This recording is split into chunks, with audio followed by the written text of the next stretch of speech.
Good morning, everybody. Welcome to April's edition of the Specialist Mortgage Web Show. I hope you're well. I hope you all had a good Easter. Seems like ages since the last one, but here we are. We've now got 2 in 3 weeks, so we will crack on. Today's going to be a little bit different to what we've done before. We've got about today's sign-ups, which is almost a record number of sign-ups. There's about 30 to 35% are brand new, so they've never watched one of these before. So the rest obviously have seen a lot of this. So we've decided to change the content today quite a bit. Just a few changes that we're going to make. I'll go through those in a little while, but just it is going to be different today. I'm not as grumpy as I normally am. Let's put it that way. So I've decided not to moan as much about certain things. So a little bit about myself. My name's Tony Sutton. I'm the Managing Director of Specialist Hub or Specialist Financial Services, and I'm your host for today. A little bit about myself. Every speaker today, we have a bio, just a little bit about their history in the marketplace. I set up my first brokerage on the 11th of May 1989 at the age of 25. I'd worked for a specialist lender before that, and before that I was with Midland Bank for 4 years, sorting checks into alphabetical order, the most soul-destroying job in the history of mankind. My ex-business partner and I grew a two-man operation up to 141 employees in 2002. We were one of the largest second charge and commercial brokers in the country, but had a massive falling out with the ex-business partner. And I left in 2004 to set up Specialist Financial Services Limited. Ex-business partner went bust 8 months later, so you can probably tell the reason I left. I traded very, very successfully for 4 years until the crash took away all our lenders and also a lot of our business partners as well, who decided to go on to pastures new or just retire or emigrate or whatever they decide to do.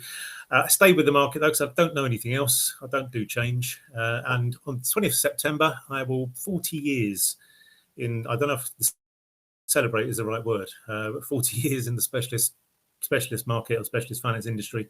So maybe I will celebrate. I don't know. Let's see what happens between now and then. We brought out, again, those of you that are new, we always used to have an interesting fact about each of the speakers, and that's now gone to claim to fame. Now, I'm trying to do a different one every single month, which is very, very difficult because I haven't got very many claims to. I've got loads of claim to shames, but not very many claim to fames.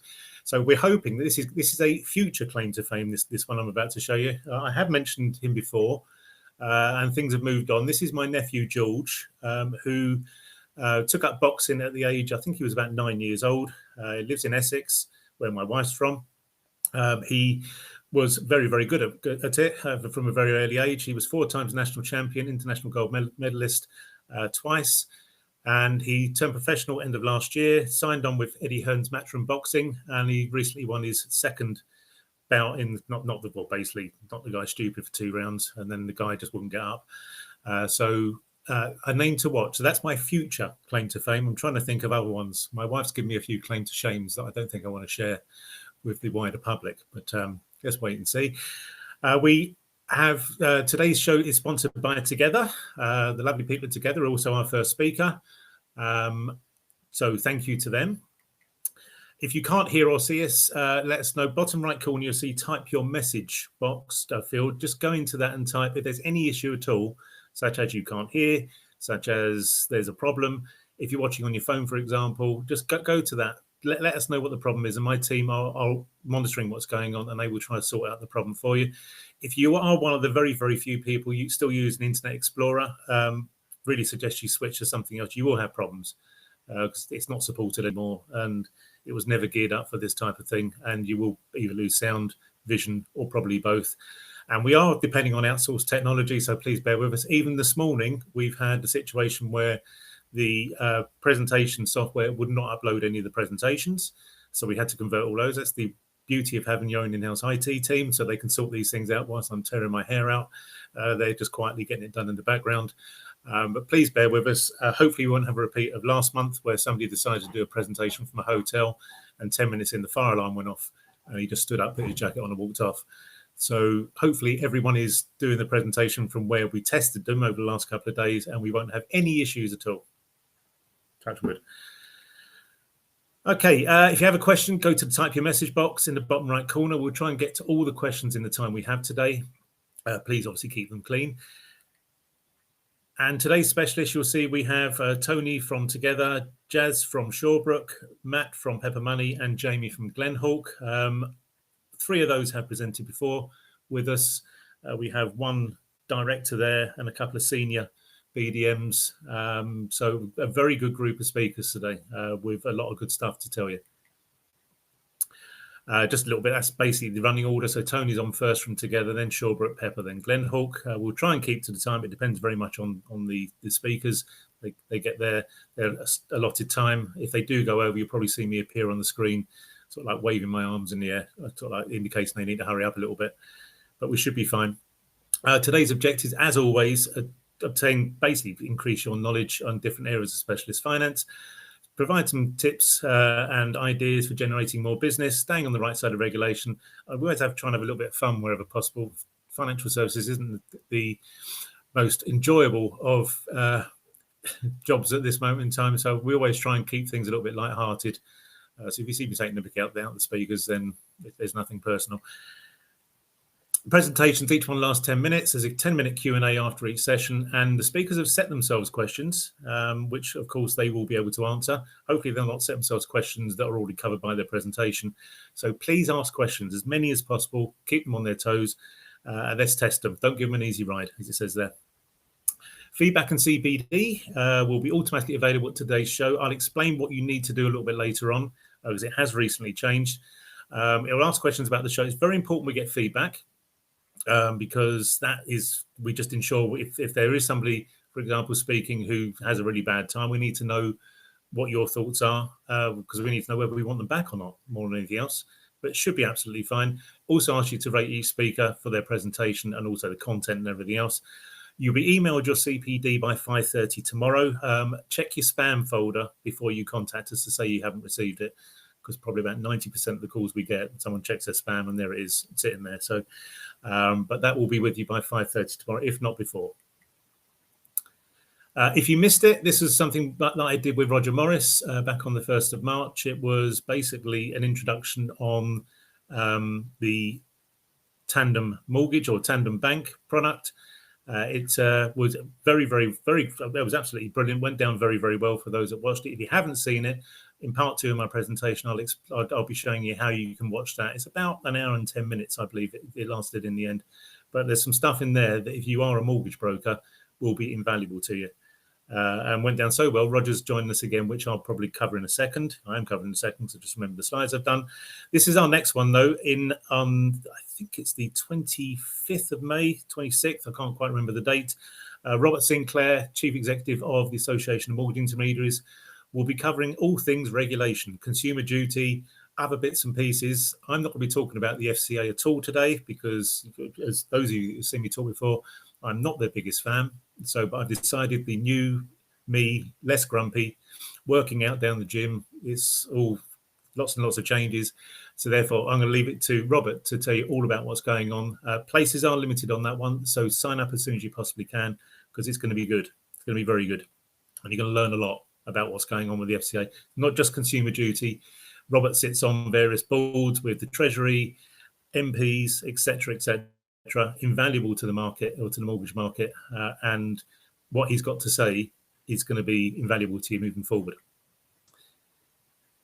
And there you go. There's a little bit there. Just sorry, I forgot my slide there. So that's just a little bit there. So places are limited. And that's coming up next month. In July, we have Grace from the Family Building Society, who's going to be covering some of the specialist products they have. So again, that's one to watch. There's a lot of business they're doing at the moment that very few others will do.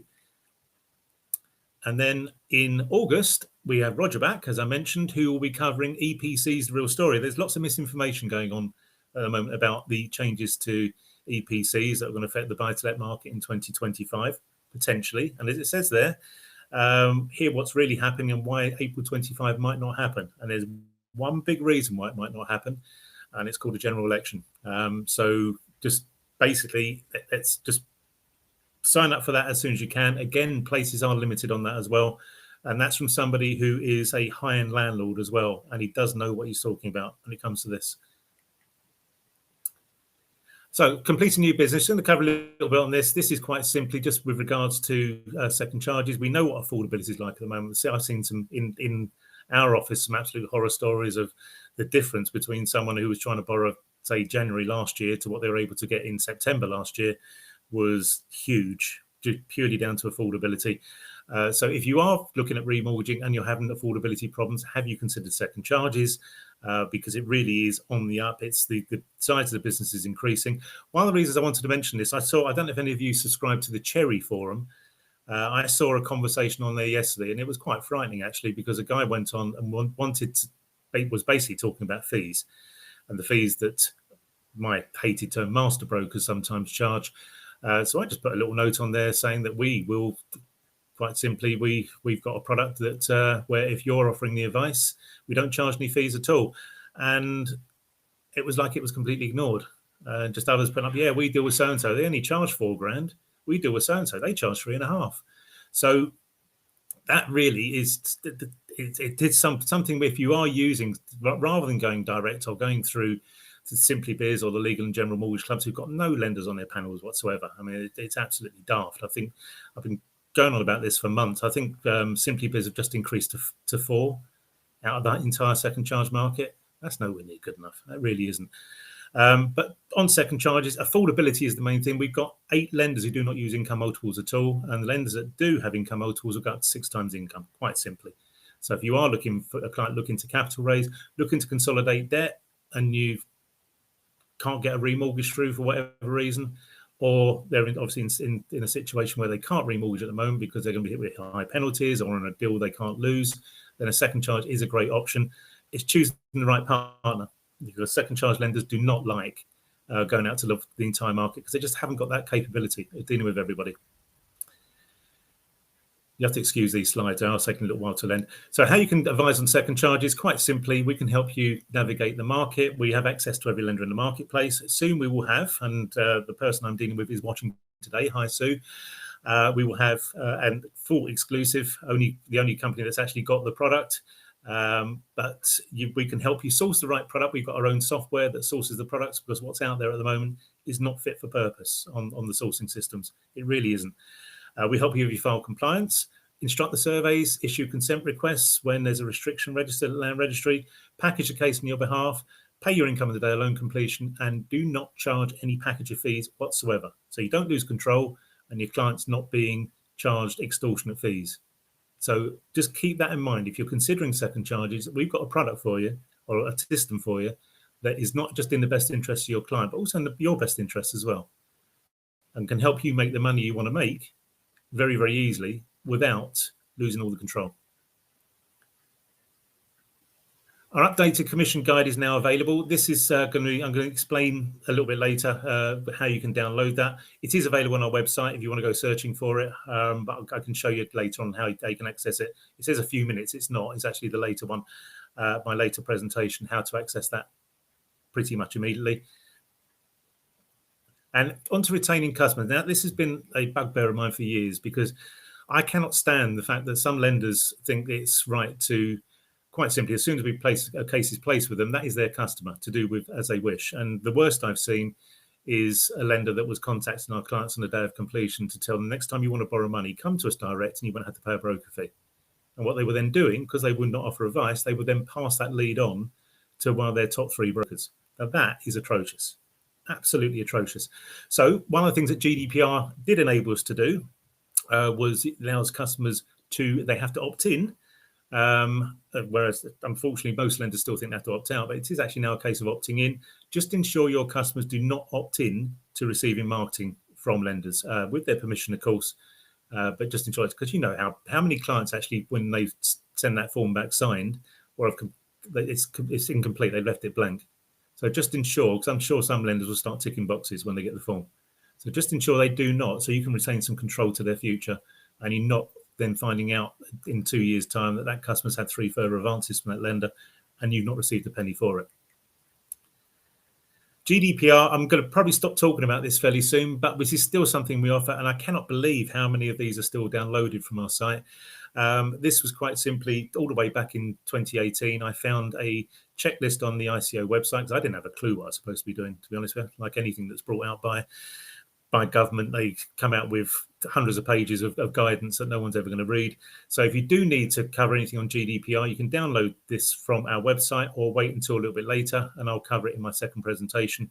And this basically just enabled you to show that you were compliant with GDPR in 2018 if you haven't already done so.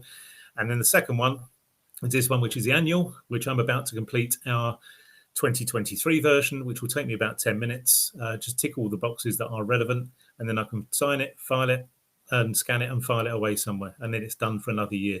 Because if something does happen and you've got the ICO or the FCA coming into your office, you want to be able to show them you've done something at least in the past. So these are free of charge for you to use as you wish, and I'll show you how to get those a little bit later on. First presentation's about to start. Get yourself comfortable. There will be a slight pause as my team change over the slides, so bear with us 1 second.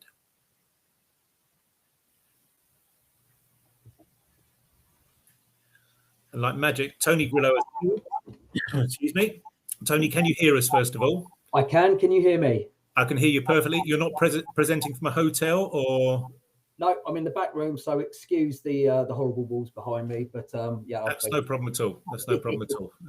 We expect them decorated next time you appear, please. Right, okay. Yeah, right, a little bit. First of all, our first speaker is Tony Grillo from Together. Tony and I have known each other for what feels like donkey's years. I don't know, early 2000s, I think it was, probably, there or thereabouts. He's done a little bit of everything. He's been a broker, he's been a lender, he's been a BDM, he's been et cetera, which he'll probably cover a little bit himself. But he knows his stuff. I'll tell you one thing, since he joined Together, he's been an absolute godsend to us, because it's someone that we know very well, and somebody who knows he does know what he's talking about. He really does. So he's proved invaluable to us. You should have received from us today Together's commercial finance guide, which is what Tony's going to be talking about today. That was their, 24th of March version. So he'll be going through their commercial product range today. A little bit on Tony. He's worked in the specialist lending industry for over 20 years. In this time, he's undertaken a variety of roles from underwriting to internal sales, through to his current position in business development. Tony has a broad range of experience and knowledge, given the time he has spent working for lenders, packagers, and brokers. This has allowed him to provide his introducers with both product and market assistance. This made me laugh last night when I watched the football results. Tony is a Watford FC season ticket holder. Someone has to be, quite right. And in his spare time, he enjoys watching them play, or maybe not after last night, and spending time with his wife and 2 children. And his claim to fame is Tony travelled to New York on the same flight as Bob Geldof. They breathed the same air for 9 hours, and afterwards Tony wasn't able to sing, just like Bob can't sing either. So, Tony, it's over to you. I will see you in about 20 minutes. Thank you, Tony. Good morning, guys. Thanks for your time today. Looking forward to presenting Together's commercial offering to you, highlighting the USPs and where we work very closely with Tony and the team. So we'll start off. So this is obviously a collaboration with Specialist Financial Services. We're going to go over the key USPs across our commercial product range.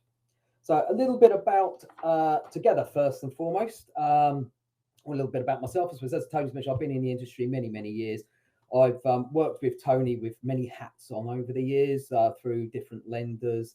I myself have been an underwriter, internal sales, worked on the sales desk, underwriting, senior underwriting, regional account manager, business development. So I've done a lot of different roles throughout the industry. So a lot of experience, and really looking forward to, or have been working really closely with Tony and his team over the sort of 6 or 7 months I've been with the business. And yeah, it's been a great journey with the guys so far. So Together, we've been lending 50 years now. So we're in our 50th year of lending, which is quite something.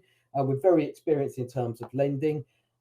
We've got a £6 billion loan book, and that's growing. So yeah, that's a lot of money out there. We've got a lot of money to lend. We've got a real keenness to lend money. It's a great time for us. We only accept business through our expert packaging partners, like Tony and his guys at Specialist Financial Services. So it's really key that you can only access us through these guys, and I would implore you to utilise these guys' services, not just for Together, But for all your specialist lending requirements, because these guys know their stuff, as Tony said, he's been in and around the industry for longer than myself. So these guys really know, and his team are very experienced. We like to offer a human touch in terms of our underwriting. We don't credit score. We like to think that we take a common sense to our approach to underwriting, if there is such a thing these days. But it is what I would refer to back to my old days of underwriting as a manual underwriting process. There is no computer says yes or no. We like to look at a deal.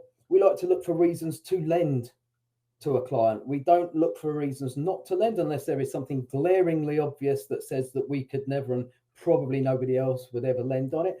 But we look to say yes on a deal. When we do agree a deal, we like to really take our time and have a look at that deal day one, do the due diligence on the deal, have a look at the case, really sort of get into the bones of the case. And when we say yes to a deal, we like to think that we're not a lender that will come back some weeks or days or months even later and say, actually, we don't like this now. If we say we like it day one, we tend to like it the whole way through and get that deal paid out for you.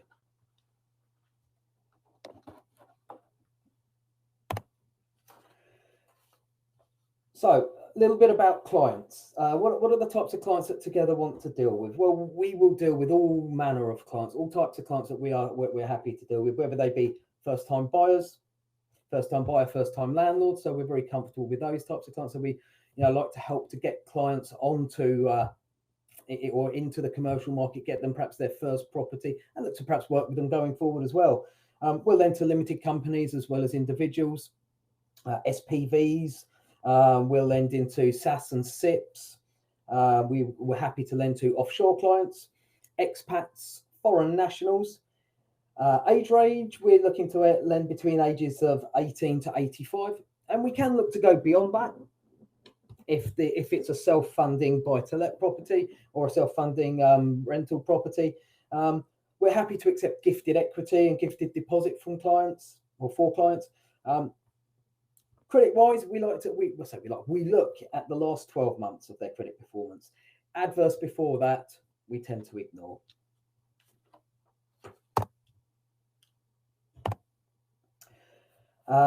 So we look at commercial investment properties and owner-occupied alike. So we'll look at both types of commercial asset there. We can look to do 100% funding if the clients have got additional security. So we're always happy to look at a range of properties that they've got to help us, or help the clients secure the funding that they require. And that comes back down to that sort of that day one due diligence on the deal. We'll have a look at everything around the deal. We'll often ask if they have got any other assets. If we're unable to get to where they want to be, we will look to see if they have further assets to help achieve what they want to borrow. Valuation-wise, we work off the 180-day valuation. All of our commercial business requires a full valuation. We do not work off AVMs, unfortunately, on commercial currently.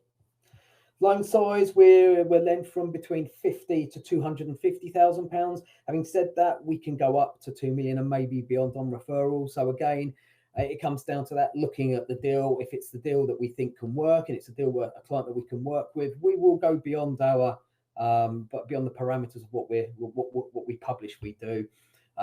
We lend our own money, so we don't have to sort of go out to funders to get agreement. We can make these decisions in-house, which allows us to have that autonomy and the speed to help you and your clients.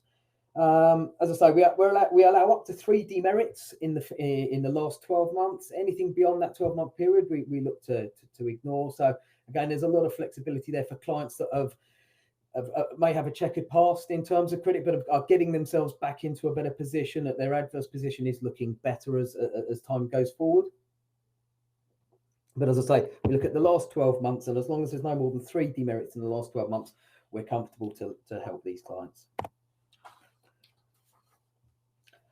Income-wise, we look at the total net income position of the client.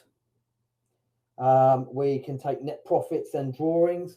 We have various ICR calculations. We have numerous rental calculations that we can, affordability calculations we can look at. ICR, we have our TSDI calculation where we can use potentially use their own personal income. So we have lots of ways of looking at deals. And again, it comes back to that sort of wanting to then looking for reasons to lend. If we can find a way to help clients, we will work with them and work with the guys at Specialist Financial Services to help these guys make their projects come to reality. We only require a client to be self-employed for 12 months. And we can use an accountant's projection once the clients have been 6 months into a current financial year. So i.e. they've done their full 12 months and they're 6 months into their current financial year. We can use a projection, which you can see on our really pretty straightforward accountant's certificate here, which we get a lot of. And we don't look at accounts. We don't necessarily need to look at bank statements. We really want to see the accountant certificate here because that gives us a real good reflection of what the client's income is. Our affordability calculations are often more generous than competitors in the market, so it allows us to potentially squeeze a little bit more out of a deal sometimes. But all of those factors hopefully help us, help you, help your clients. Types of property. We lend against most property types. The exception is if you can, and we say this, we chuckle about this when we say it because we're probably quite sad, but if you can preach, teach or gamble in the security, we don't tend to want to lend on those properties. Having said that, I did have a deal come across my desk the other day. We were with an introducer and his client had what they refer to as an international school. But that was based in an office block, a traditional old school office block. And I think we looked at it and we thought we could probably get comfortable with that because it's not a traditional, what you might refer to as a school setting. You get sort of perceptions of your junior school you went to, those classic old looking buildings. We tend to avoid lending on those types of properties. But again, it comes back to that looking at the deal, looking for reasons to lend. Yes, it's a school. Yes, it's not necessarily a building that we would historically look to lend on, but actually it's an office block. So take the students out of it. There's desks and doors and it looks like an office block and could be easily used as an office. We've looked to lend sort of petrol stations, all manner of some lovely graphics on here, but petrol stations, land without planning, with your land for sale there. I had an inquiry late last year for a client that wanted to buy tens of acres of land with the view to putting renewable energy sources on there. Maybe I think it was in Wales. I think maybe he was looking at solar panels or whatever on there. But he wanted to use it in the future, so he just wanted to buy the land, hold it, and look to utilize that. Maybe turn a good profit on that going forward with all the things going on in the world with renewable energy sources. We actually were able to do that on a term product. The natural assumption is we'd look to do it on a bridge, but actually his business was able, and he was happy to, because he wanted to keep it for a number of years. His business was able to support that on an affordability basis. So we were happy to consider that. We've just actually completed a case for the guys at Specialist Financial Services, which was a sort of little holiday park for families that have children with special needs. So what it allowed, and it's a great story, what it allowed families with children with special needs, they were able to go and have a holiday. And there was a day centre for the children with special needs. So it allowed the rest of the family to have as close to a normal holiday as possible. So that was a great one. That was quite a quirky asset. But again, the way that we look at it, we are able to help those types of clients. But you can see from the graphics on there, there's like shopping centres, restaurants, properties with agricultural ties, properties with large swathes of land. I was looking at another one recently that used to be a pub, and the clients were currently, or that it was being used as a hand car wash. There was a cafe, so the car park was being used essentially as a hand car wash. The pub was being used as a cafe, and upstairs above the cafe the rooms were being rented out. So it was a real mixed bag of asset there. But it was something that we thought we could get comfortable with. Again, like I mentioned earlier, we can lend against multiple assets. So if the clients are looking to raise a little bit more, We can certainly look to utilize other assets to get the clients the money they require, or as close to as possible. LTV wise, we're at 65% on a purchase and 60% on a refinance. That's where we're at the moment. We've recently done a survey in the market, done a lot of research in the market, and it's come up with some interesting facts. 20% of SMEs want to expand their premises over the coming 12 months. 73% of SMEs plan to invest in making their businesses more energy efficient. Now, these two aspirations will probably require them to the need to borrow money. So this could be very well an opportunity for these guys coming to you and looking to borrow. May very well be on a commercial basis, but it could also be on a bridge or a business loan purpose. But it could very well fall into that commercial. They're looking to refinance their commercial term property to make those improvements, to make those changes. Little thing here on how we can speed deals up. We're about speed. We're about getting deals done. We have our internal funding that we allow for refinance deals. So any refinance under 300,000 can go through our internal legal process, which speeds things up and can also reduce the cost because we're not having to sort of use external lender solicitors. So cost saving, time saving. Not available only for refinances, not for purchases or transfer of equity, and it's only for properties in England and Wales currently. But there's just another little thing adding into all the other things that we've talked about that make the proposition, attractive one. So then, in summary, speed and service. We are quick. We're known for the speed in terms of which we're able to process deals, especially when we're doing refinances. We look to get a lot of the work out the way day one to make sure there aren't problems, so we can get the deals paid out very quickly. It's that certainty of funds where we've got plenty of money to lend. When we say we will do a deal, we will look to do that deal. We won't be looking for reasons to hop out of that deal further down the line. Flexibility. We will take views on many things. We will look at all sorts of weird and wonderful scenarios. The accountant certificate, that gives us that surety of income day one. We know exactly what that number is, there's no doubt. So we look for reasons to lend, and let's say, going back to, I keep saying it, but when we say we'll do a deal, we will do it. Any questions? I can see there's I think it's Tony's gonna. I'm just coming back. Sorry, it's taken ages today for some reason to actually come back on the screen. So, Tony, thank you very much. I've got some questions actually. It's been right from the start as soon as you started talking, pretty much. So, I'm going to just ask you one question, Tony, which is it's actually a resi purchase. But a property decline because kitchen is single skin and makes up 7% of the building and falls outside the criteria of the lender that Stephen has approached. Would you have an issue with that? I think we could get comfortable with that. I'd like to, if we've got a valuation report, get the valuation report over to us. I can get that looked at. But I'd like to think we may look at that as a non-standard construction at worst and be at sort of 60-65%. But I think it's something certainly we would consider on a regular resi basis. Okay, Stephen, what I'll do, I'll phone you after we finish today, just because I've also got maybe another couple of ideas, but I just need to check out. It's one of those things that you come across it so rarely, as far as criteria is concerned, that you have to sort of like refresh your memory and just maybe make a couple of phone calls. So I'll see if there's something that can be done on that.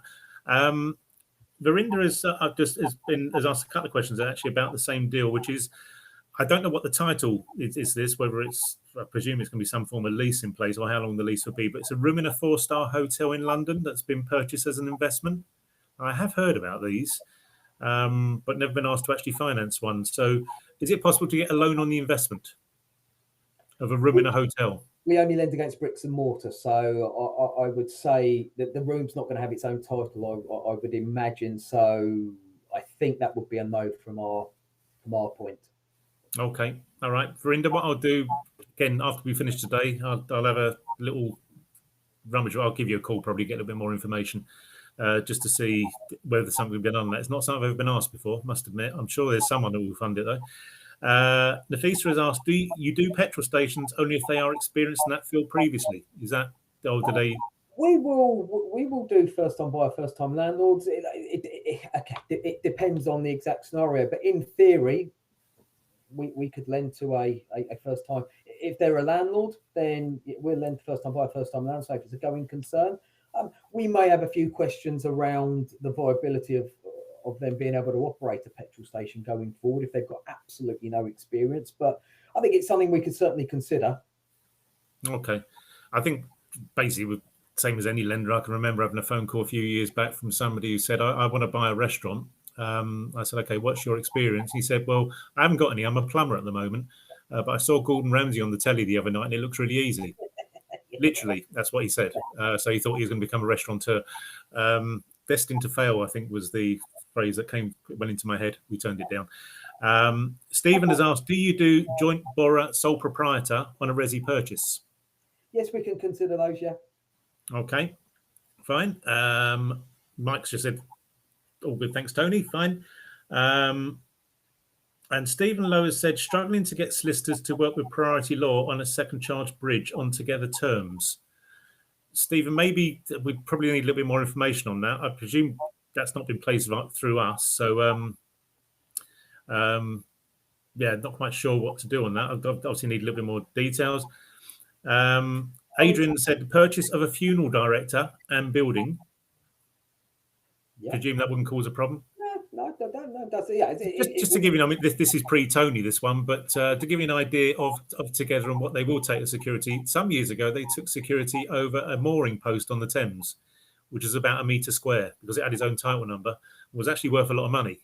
So they will take anything that's got a title number, potentially they will look at, except for obviously the ones that Tony's already mentioned. I'll give you an example of something we've done. It's on a bridge, but it just gives you an example of how we get comfortable with it very, very quickly. It's a quarry with a waste transfer site, completely out of our comfort zone in terms of what we'd lend on. It's a big hole in the floor as far as I'm concerned. But because it was a 30% loan to value, the client said it was a £5 million bridge on a £15 million asset, we were able to get comfort. So that was something that was, and again, like the international school I mentioned, if we can get comfortable and if we can get a good story around the deal, we can push things outside the box, as it were. Okay. Stephen has asked, I think I know which Stephen it is. Hi, Stephen. Is it correct that you can now offer a HETA ISCA for certain loans? I'd have to come back to you on that one, Tony. Okay, now I know what HETA ISCA is, but probably it's a conversation you're going to have with Henry or one of the others as to, because I know he didn't, but there's a chance that might have changed. So if it has changed, then that will be fantastic. I've not got any more questions. Someone is typing, but I'm going to ask you one of the questions. We've got a bit of time, actually. I'm going to ask you one of the questions that you set yourself, Tony, is where is the opportunity for Together in the commercial market with your higher than average rates? Well, it comes down to the flexibility in terms of what we can do. We deal a lot in the smaller end of the market. So a lot of our business will be 50,000 up to maybe 150, 200, 250, where there aren't other lenders in the market. So that tends to be where we pick up a lot of our business, but it comes down to that flexibility. I don't know, people say Together will lend to clients that no other lenders lend to, but sometimes that is the case. But it's just where we are a little bit more open-minded, a bit more flexible in terms of what we can do. Okay. Paul Rhodes has asked, is £50,000 your minimum loan? It is, yes. Yeah. Right, okay. We may someone else typing, a little bit below that, Tony. You know, a couple of thousand here and there, but yeah, 50 is the starting point. Okay. Oh, they're coming thick and fast now. Stephen Lowe has asked, do Together have a panel of solicitors I can use? Client is in Wales and does not want to travel if face-to-face needed. Yeah, as long as they have two registered individuals, we should be able to consider most solicitors. But okay, if they've got solicitors in mind, just refer it and we can get it checked out. Basically, Stephen, it's anybody. Just check on the SRA website to see how many partners they've got, registered individuals, and if there's two or more, then they're good to go. And Stephen has asked lots of Stephen questions today. A client doesn't have regular income but has a record of income from capital gains, 2.5 million last year and slightly less previous year, and also the previous year. Could you consider that? probably need a little bit more info on that one. It might be one worth having a chat with Tony and coming back with a little bit more around it. It's going to come down to the regularity of that income. I know we've got a 2-year there, but it's sometimes like investment income. It can be up and down. So we'd need to know going forward, is that capital gains going to continue? We have done one similar in the past to that, where some of the income was made up of capital gains, but quite some we was able to show that it was a regular thing that the client was doing. So the term product, we just need to see that regularity of. Yes, exactly. So, and we can build a case on that, Stephen, if need be, just to strengthen the submission together that hopefully get it through. We've got a couple of minutes left. There's someone else is typing, but your second question, Tony, you say to yourself, what are the main advantages of using together for commercial term mortgages? So I suppose it comes back to the summary. It's the speed of service. We tend to work very, very quickly. The certainty of funds. It's that certainty that when you put a case with us, when we say we do it, we do it. We have the funds to do it. We're not sitting on our hands. The flexibility in terms of income, the various ways that we assess income.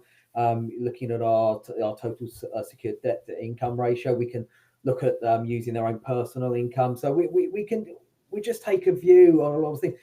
Like I was saying, you paint me a picture. Put a deal in front of me. Put a deal in front of us that makes sense, and I think we're often able to do something for the client.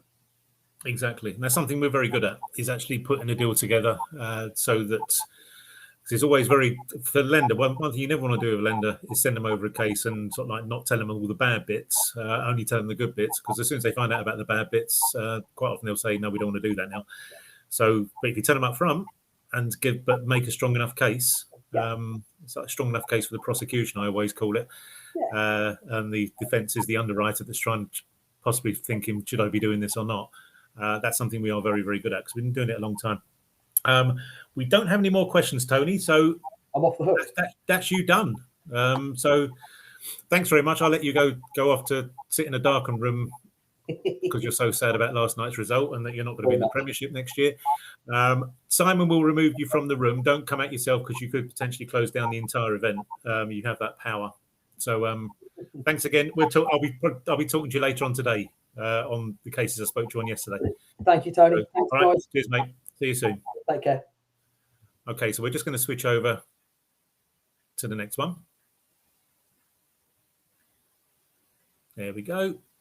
Okay, so there's a change to the previously published speaker here because our previous speaker was unavailable today, very, very short notice. But we're in the very, very capable hands of Jas Bhogal, who, again, known for donkey's years because he's been with our next company since they started, basically, and before that as well.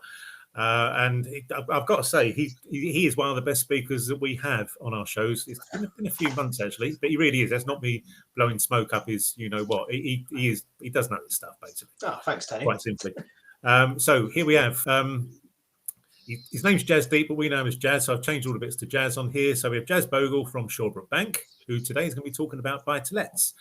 And you will have received, everybody, this by email today, which is the product guide, which we've condensed down a little bit. We've taken out second charges and other bits and pieces just so you're not being inundated with paper.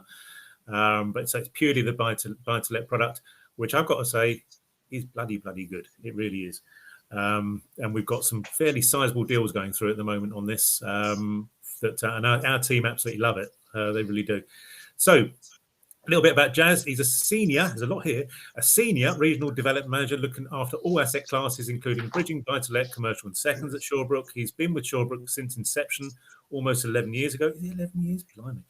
But has been in financial services industry for 20. He previously worked for Commercial First, which is probably where I first knew him from, and then Whiteway Laidlaw Bank. And Whiteway Laidlaw became Shawbrook around, 11 odd years ago.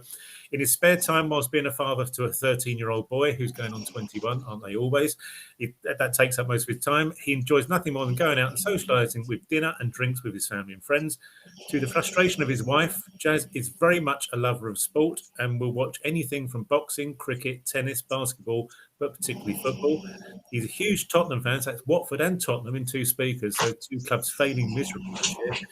That comes from a West Ham fan, and spends most of his weekends drowning his sorrows. Now, his interesting fact, he does actually have two interesting facts. He's only mentioned one. In his younger days, Jazz was often mistaken for Peter Andre. He will not be doing his presentation today showing his abs and doing it to the tune of Mysterious Girl, thankfully. His other claim to fame is that he can drink a pint of lager in less than 10 seconds. So, pretty good combo, that really, isn't it? It is actually, yeah, not bad at all. He won't be doing that either, say, hopefully, sinking pints of lager. So, Jazz, it's over to you. I'll see you in about 20 minutes. Excellent. Thank you very much. Thank you very much indeed. Okay, so yeah, first of all, thanks Tony for the intro. Always good to see you guys, and appreciate you having me on today. And obviously, I know it's short notice, so hopefully I'll deliver as best I can for you. Sorry about the Peter Andre thing. Obviously, that was a little while ago now. Time is obviously catching up with us all, and the abs are certainly not there anymore. So I can't probably get away with that in it as well. But look, thanks for the intro, and thanks for joining us today. Obviously, you all know, as Tony said, my name is Jazz from Shawbrook Bank. I guess the plan for today really is kind of for me to initially just kind of cover off a little bit about Shawbrook, really, for those of you who may not be familiar with us or may not know us very well, just so I can tell you a little bit about who we are, what we do, the journey that we've been on, and then obviously we can get on to the hot topic of today, which is, of course, the wonderful world of buy-to-let. So I'll speak a bit kind of on the market, really, as well, just because it'd be interesting to kind of cover off kind of the, how the market's been over the last few months, because it's certainly, unless you've been living under a rock, it's certainly been an interesting place to be for a few months. And then what we'll do is obviously we'll cover off some of the key kind of factors within our products and our criteria, and then I'll run through a quick case study with you guys, and as Tony mentioned at the end, we'll probably run through some Q&A, and I'll do my best to answer what I can. And if not, then obviously we can pick it up offline, and I'll come back to you guys on the stuff that I'm not 100% sure about. But that's kind of the agenda for today. So without further ado, I guess we move on just to telling you guys a little bit about Shawbrook. So as I said, for those who don't know us, obviously we're a specialist UK lendings and savings bank.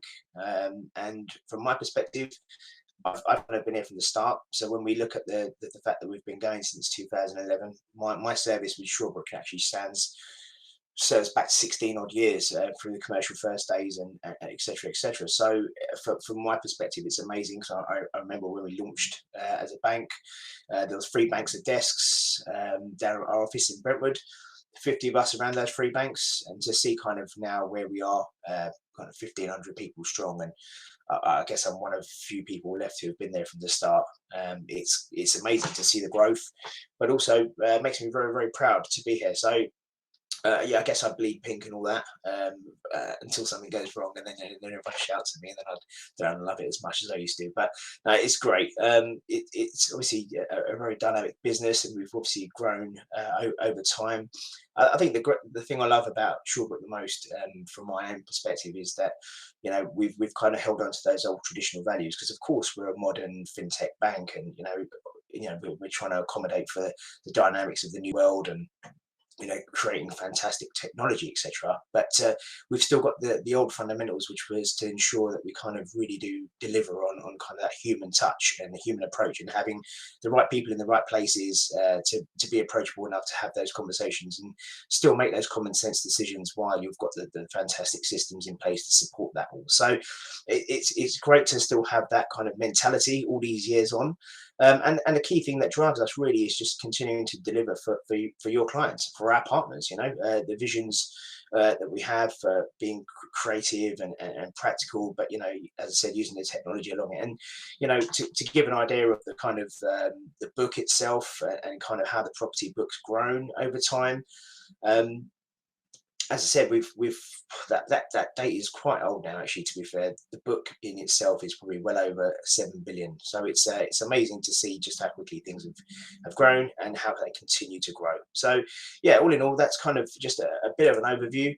Obviously, with regards to real estate, as we call it now, or property finance, of course, Shawbrook property division is very much committed to supporting individuals landlords, SMEs and developers within the property transactions that we carry out. And obviously we have teams working closely with intermediaries across across the whole country. You know, our partners are literally the backbone of our business. They have very much been since day one, and it's great, obviously, as Tony mentioned before, partners like himself who have been with us from day dot. Those relationships really have kind of stood the test of time. And it's brilliant to see how they've developed over years, but maintain that working professionalism, but also just really strong bonds that we've created over the years with our partners. We do our absolute best to support them and our clients, and I think that's why our reputation kind of does always supersede itself. We've been in the game for a long time, and we're kind of good at what we do. You know, we're proud to offer customers the best of both worlds through cutting edge technology, but also having, as I said, the experts in the right place. And I'm not going to sit here and reel off all the awards that we receive from time to time, but I think the key thing there is just to acknowledge the fact that it's nice to be acknowledged for the achievements and the efforts that we put in. So yeah, the rewards are all part of it, and it's great. But I think actually just kind of the relationships that we have are rewarding enough for us, really. Gonna touch on before I go into the buy-to-let stuff, is just a quick one about the technology that we've kind of introduced. So, of course, you know, it's in buy-to-let, bridging and commercial, but I think the great thing that we've done is over time, and I think the one thing that COVID taught us as well was that we had to kind of get to a stage where we keep with the times and in moving and making sure that we're kind of, you know, really putting technology at the forefront of everything along with the human touch. But we've tried so hard to make our processes as slick and quick as we possibly can, but make them innovative at the same time. So we've kind of changed over the course of the last 18 months or so our portals completely. So bridging, buy-to-let, and obviously commercial, and what we call my Shawbrook portals. And they're really clever, especially for the buy-to-let stuff, which we'll touch on obviously when we get to the products in a little while. But the way they work is actually really intuitive. So, for example, for you guys, when you key a case on, you're not really going to notice much of a difference. You're keying a case on and you're putting in the information that you probably would normally put in for an application at any stage. It's what it's doing in the background, which is very clever. So, you know, we're in a situation where you could get to the end of keying that case on and you've got your instant IMO. So all of a sudden you've got an indicative mortgage offer, but it's not just the dip. So the great thing about it is the system itself, it kind of is integrated with third parties. So it talks to Experian, talks to Company's House, it does director searches. So kind of doing a little bit of the underwrite and doing that heavy lifting day one through the portal means that we've done some of those checks before you even got your indicative mortgage offer. So for example, if it's something like there's an issue with the directors or an issue with the company, and you think, goodness me, that's going to cause a problem later down the line, rather than getting to the valuation stage and then we start running directors checks and you go, right, okay, all of a sudden we can't help you now because there's a problem with a director, and you've got, like, you know, death by 1,000 cuts trying to get a case over the line. I think the great thing is that we know day one where we stand. So it helps from the underwriting perspective because it takes some of that out and it makes the process quicker. But the other thing that's fantastic, particularly about the buy-to-let portal and bridging, is we also have integration with Home Track. So we're able to run AVMs on those cases. So when you key a buy-to-let case on, we have digital products that we offer, and effectively, when you key that case on, if it's a simple asset and it's the kind of security that will qualify for an AVM, then effectively you're in a situation where you'll be able to qualify. And if it qualifies for an AVM, obviously you get the cheaper rate, but also when you get to the stage of your IMO is issued, you've kind of got the VAL, you've got some of the underwriter over and done with. So from a speed perspective, you know, that indicative mortgage offer really, it's almost like a mortgage offer really, because you've got the valuation done as well. So the perks and the quality of the app that we've created, or the portal that we've created, really does make a big difference, and we're really seeing the benefits of that going forward. So I'll touch on the products obviously in a little while. I guess the next stage really is for us to kind of talk really about buy-to-let. So this is more so a slide from my own experiences and my own sort of thoughts really over the last kind of 6 months. And as I mentioned before to you guys, you'd only have to be living under a rock from, I'd say, August of last year onwards to kind of realise just how crazy the market had been. I mean, I've been in the market, in the industry for like 20 odd years and happened to work through the credit crunch, fortunately, and came out the other end somehow. I'm still here as well, so I'm not quite sure. I must be doing something right, I guess. But I think it was probably the most challenging times I've ever seen, just from kind of how quickly everything seemed to evolve almost on a daily basis. You know, when you think that swap rates were going, changes to base rate, cost of living crisis, and it just led to real uncertainty in the market, and kind of products and rates were shifting on almost a daily basis. And from my perspective, working as a lender, it's not so bad because I can just keep a track of what we're doing. But from a broker's perspective, I only had sympathy for you guys out there, because I can imagine just how hard that must have been for you to manage. Kind of, 1 minute you've got to deal with someone, and the next thing you know, the rate's gone again, and it's you're trying to put it somewhere else. It was difficult. So I think I wanted to kind of clarify Shawbrook's stance and kind of our approach and how we've gone about it, because I actually feel really, really, really proud of the way in which we've kind of come out of this and come out the other end, really. It was a difficult decision, but Shawbrook being a balance sheet lender and being kind of in a position of strength, of course we had to move on rate from time to time because of the circumstances. But I think what we done was we kind of faced the difficulty of the unprecedented volumes that we were getting, because we made the decision to honour our pipelines. And I know everyone's circumstances were different. It's not a criticism of anyone who wasn't able to do that or anything, but from our perspective, we just kind of felt as though we really wanted to do that. We really wanted to be in a position where if we had applications in the pipeline, and we were able to honour them, why not? So we're really proud to say that we did. We honoured those pipelines, even with cases that were coming in on a daily basis, just because of that through that uncertain period. We happened to source quite cheaply, so from a volume perspective, we're probably getting a week's worth of work in a day, probably for a good sustained period of time. So obviously that led to challenges of its own from a service perspective, which was difficult. So we tried to be as open and upfront and transparent as we could about the service. We kind of it was difficult. There were difficult conversations. I'm not going to say I haven't got a few more grey hairs off the back of the last few months, but we've tried to be as helpful but as honest as we can about how difficult it was going to be from a service perspective. But I think the great thing is we've come out the other end now. So service standards are much better than where they were and where they need to be. And then, from a digital perspective, they're absolutely flying. And then from the specialist stuff, it's a million times better than what it was. So we're in a good position on service. And as I said, we've kind of honoured that pipeline and paid all those cases out now. And we're getting to that stage where actually brokers are like, God, these rates don't even exist. But fair play to Shawbrook, they kind of hung in there and did actually honour those rates. So I think it's kind of helped us, just to go on with the image as a lender, being a lender who stands up through adversity. When you think COVID, we were there, we didn't move, even through the kind of craziness of the last few months, we've been there again. We've stood strong and we've tried to support the broker and the client and the landlord market.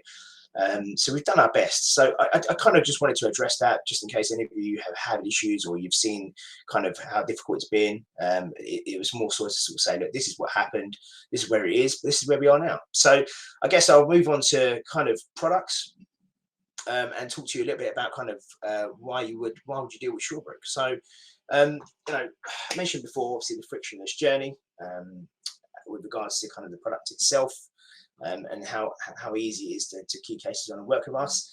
The large loans of up to 25 million, obviously the minimum loan size for Shawbrook is 40,000 on the buy-to-let, but we can go up to exposures of above 25 million, the maximum loan being 25 million itself. So we can be really, really creative with funding solutions. And the key thing there is, as you can imagine, when you're lending at that level and above with regards to more exposures, say 30, 35 million, I think the key thing is that you'll find with clients, when they kind of come to Shawbrook, especially those experienced portfolio landlords, or people who have complex securities that they have, or assets that they have, they come to Shawbrook, and it generally tends to be a case of that they come to Shawbrook and they stay with Shawbrook, and we can work together, we can create relationships together, supporting you guys and actually working with your clients as well, so that they can see the joined up approach. We can have a look at the circumstances and go, okay, what are the plans this year? What do you want to do? So we can look at creating exposures. That's not necessarily a drawdown limit as such, but it's more sort of speaking to the clients about their plans and, okay, so what's the plan this year? Are you looking for another couple of million this year to buy another X amount of properties? Great stuff. Let's kind of have that in the back of our minds, and then as and when you want to approach us, we've got all your information on the system anyway. So it's just a case of, like I said, it's strange how things work out, but when clients do come on board with Shawbrook, they generally tend to stick. The criteria in a nutshell, it's pretty simple and straightforward. But the great thing about it is, again, it's pretty transparent in the sense that the criteria that you guys will see and you have is the criteria that the underwriters work off as well. So we're pretty honest with what we do. With regards to the yield-based approach to selecting properties, I say that probably from a buy-to-let perspective is more in relation to larger HMOs. So large HMOs where you've got your sui generis planning, and obviously, the great thing from Shawbrook's perspective is we acknowledge the fact that those properties will probably attract a higher yield, and therefore on those grounds we're happy to work off an investment basis on the valuation as well. And I guess that's a great USP, but it really does help. So yeah, that's good. And obviously we offer discounts. So if you're an existing customer, you'll get a discount with Shawbrook anyway. But on top of that, even if you are or you're not, you'll get a further discount if you have an EPC rating of C or above. So we're trying to look at the EPC things because obviously this is something that's going to become more and more sort of prominent over the next few months, no doubt. And we've done a lot of work around it, but already we're in a situation where we're trying to reward clients for those who have kind of C or above ratings with regards to discounted arrangement fees. So we're doing all we can. Rates wise, as I said to you guys before, I'll touch on the first two there. So first things first, I guess it's good to note that we're kind of back at 75% now. So the restrictions that we've had over the last few months, we're very much back at 75% across our buy-to-let products. And those particular products at the top there, the 5.39 on the non-portfolio and portfolio products, you can have that on a 5-year fixed, literally at 75%. And the great thing about that particular rate is it's actually what I mentioned to you guys before, which is a digital product. So simple assets, single dwellings, flats, not converted flats, not flats above commercial, just simple assets. It could be a portfolio of simple assets, which we've done recently as well. And the great thing is you key that onto the system, you key those securities onto the system. System runs the AVMs. If they pass, then great, they qualify for that particular rate. And as I said, you've got no valuation costs, you've got no valuation fees because we'll pay for those AVMs ourselves. So you're in a situation with a client. I mean, we've had a deal. I literally saw a case study that went live on LinkedIn yesterday, which we shared, which basically was an AVM application that came into us and we completed within 6 days. So it just goes to show how quickly the portal works when you're talking about simple assets with a strong rate there as well. Not the cheapest in the market by any stretch, but certainly not the most expensive, and actually quite competitive when you think about the other caveats that come alongside that. And it's a good product. So it just goes to show the kind of the speed and the way we can work with regards to kind of affordability. From a 5-year fixed on a 10-year term, we're back at pay rate, which is obviously always helpful, and that does really help. The 5.69 rates start from 5.69 on our specialist products. And that is where you get your more sort of complex securities. So stuff that's not going to qualify for an AVM, but your larger HMOs, your blocks of flats, your student loans, maybe the portfolio cases which they aren't sort of standard securities, or maybe there's a security where it's a blend of commercial and residential mixed together or something. And it's something where it's a bit more sort of specialist lending. That product obviously, the rates will be slightly higher, but again, on a 5-year fixed or a 3-year fixed as well, actually on that particular product at 5.69, it's not too bad, right? So rates start at that level, and obviously we're very open with that. I think that's where probably Shawbrook come into our forte, looking at those kind of stranger, quirkier products, and really being able to step up on the mark from that. Things to probably know, obviously we've got term flexibility, anything from 3 to 30 years. We can look at expats, so obviously we may have to add a slight loading to it, and they've got to have a minimum of 1 UK property for 12 months with an income of 50k. But we can consider expats. We do consider first-time landlords capped at 65%, but they can't obviously be a first-time buyer. We don't have any tie-ins and IERTs after 5 years. So there's just a few examples. It's difficult to sit here and reel off every single thing that Shawbrook do, and you guys are going to remember it. But I think the key thing to remember is, from an appetite perspective, we have a complex deal forum. We're able to present cases that are slightly outside of the norm on a daily basis.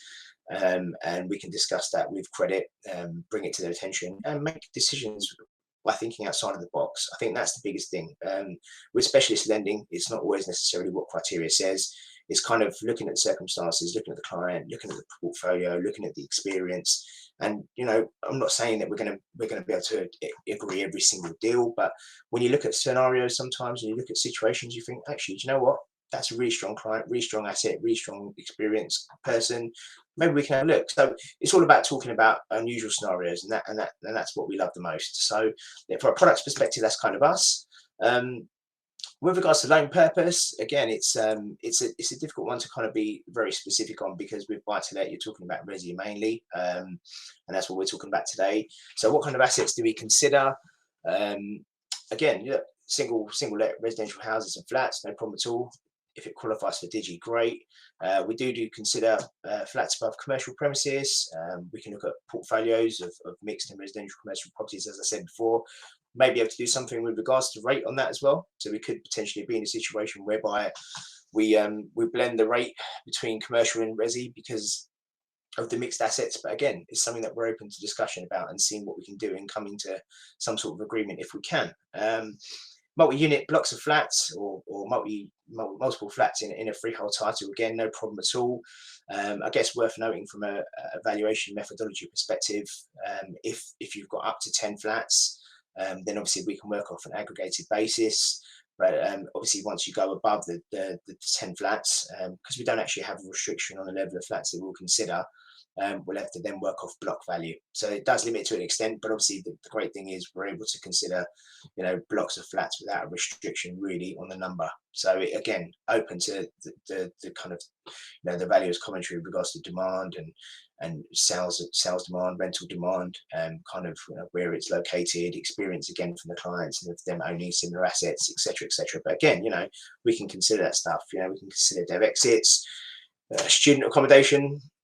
Sometimes with student accommodation, you have that scenario whereby it could be restricted with regards to kind of just student let use only. Well, we may have to price it commercially as a result of that, but it's not to say we can't consider it. So there's no problems real there. And of course, the one of our specialities, which is HMOs, large HMOs working off an investment value, that's not to be forgotten, because that's quite a big thing in the market at the moment, especially a good USP for us.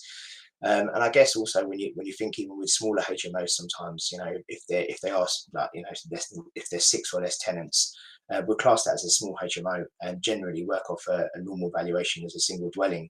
But if they've made certain modifications to the security, or they've gone to the trouble of getting licensing, etc., and the valuer is happy to provide commentary around why he feels it accrues more of a value, then absolutely we can look at that with regards to guidance from the valuer. So I think without kind of really trying to overdo it, I think that kind of covers off an element of kind of our approach and our mentality, kind of what we lend on, and kind of the products themselves. I'll finish off with a case study before I kind of pass back over to Tony. Again, it's pretty straightforward. Obviously, a partner of ours that we created a facility for clients. Basically, the need was to refinance quite a large existing portfolio that they had, made up of 63 houses and some flats. They were looking to release some capital in order to kind of facilitate further purchases to expand their portfolio. We obviously had the appetite to lend. The high street weren't really keen to support the client in delivering, so we were able to help the client and get the loan for $8.5 million done, and pretty swiftly as well, in all fairness. So and that was at 75% on a 5-year fix. So that kind of is the kind of stuff that we do. We specialise, and I guess that's me really done. And I'll hand back over to Tony. Terrific, Jazz. Fantastic as always. Thank you. Lots of questions. Thank you. Okay. So, client has development finance with Glenhawk, who we're talking later, on a commercial building being converted to 27 apartments, 5 2-bed and the rest 1-bed, currently all on one title, but can be split. Property's ready in 3 to 4 months, so need an exit. Paragon will only allow 20 units, but they might accept 27 if a strong case, but looking for plan B if rejected. Sounds like something we can certainly look at. Yeah. It'd be keen to see where the development is. I don't really see any issues with that at all, to be honest, on the face of it. I guess it'd be interesting to see what if they've contracted any or had them sold or anything like that yet already, or what the plans are. But from a dev exit perspective, it's a resi block, right? That's what we do. So I don't see any reason why we can't consider it. Bog standard, really. Bog standard specialist. Yeah, absolutely. Michelle has asked, please could you advise your minimum property value on a standard buy-to-let HMO and MUFB? Minimum standard property value generally tends to be, I mean, it's a strange one, because sometimes we look at it like, I would say generally 70,000. But then sometimes we've looked at stuff on single dwellings and stuff that are lower than that, just depending on location or actually demand, because you end up having to, with stuff like that, get a valuation done. And it really does depend on what the valuation commentary says. But again, when you're talking about that, what sort of loan size are you looking for as well? I think it's one of those bit. I'd say 70,000 is kind of a guide for you. But again, it's something that, revert into us. We can have a little chat about it. We can maybe do a bit of, run an AVM or maybe a desktop or something, have a look and see what it looks like, and get some idea from there and take it from there. Okay. Saraj has asked, client has a limited company buy-to-let property bought with bridging finance. Currently, there's a lease of 43 years, wishing to remortgage to pay off the bridge and extend the lease to 125 years at the same time.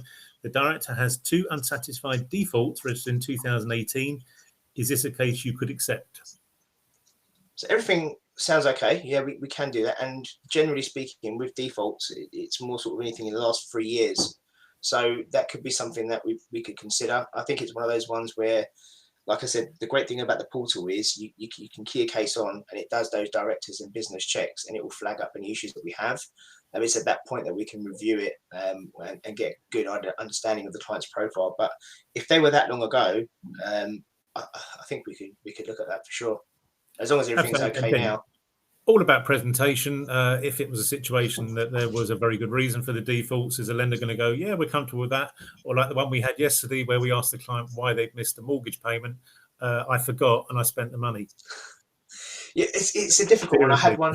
I had a scenario today. I spoke to a broker and they said that, a massive default that was outstanding for 200,000. And the reason why was because the client had a management company who looked after his portfolios. And so it's like, I get that, but it was there for 3 years, and it's one of those ones where you go, look, I get that, but at some stage, perhaps there would have been that he would have got a whiff of it. I guess it's like just looking at their circumstances now, looking at the bigger picture, and kind of having it, like you said, Tony, the way it's presented is massive, isn't it? So you look at it and you weigh out the pros and cons and go from there.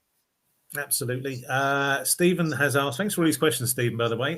Client buying a new build 2-bed flat in investor-led development in Media City, Salford for 165,000, signed up in 2016 and put down a 64 grand deposit up front, but third block started in COVID, so delayed, as 1 and 2 block now finished and signed off. Declined by NatWest, valuer as most buy-to-lets are cash and rented.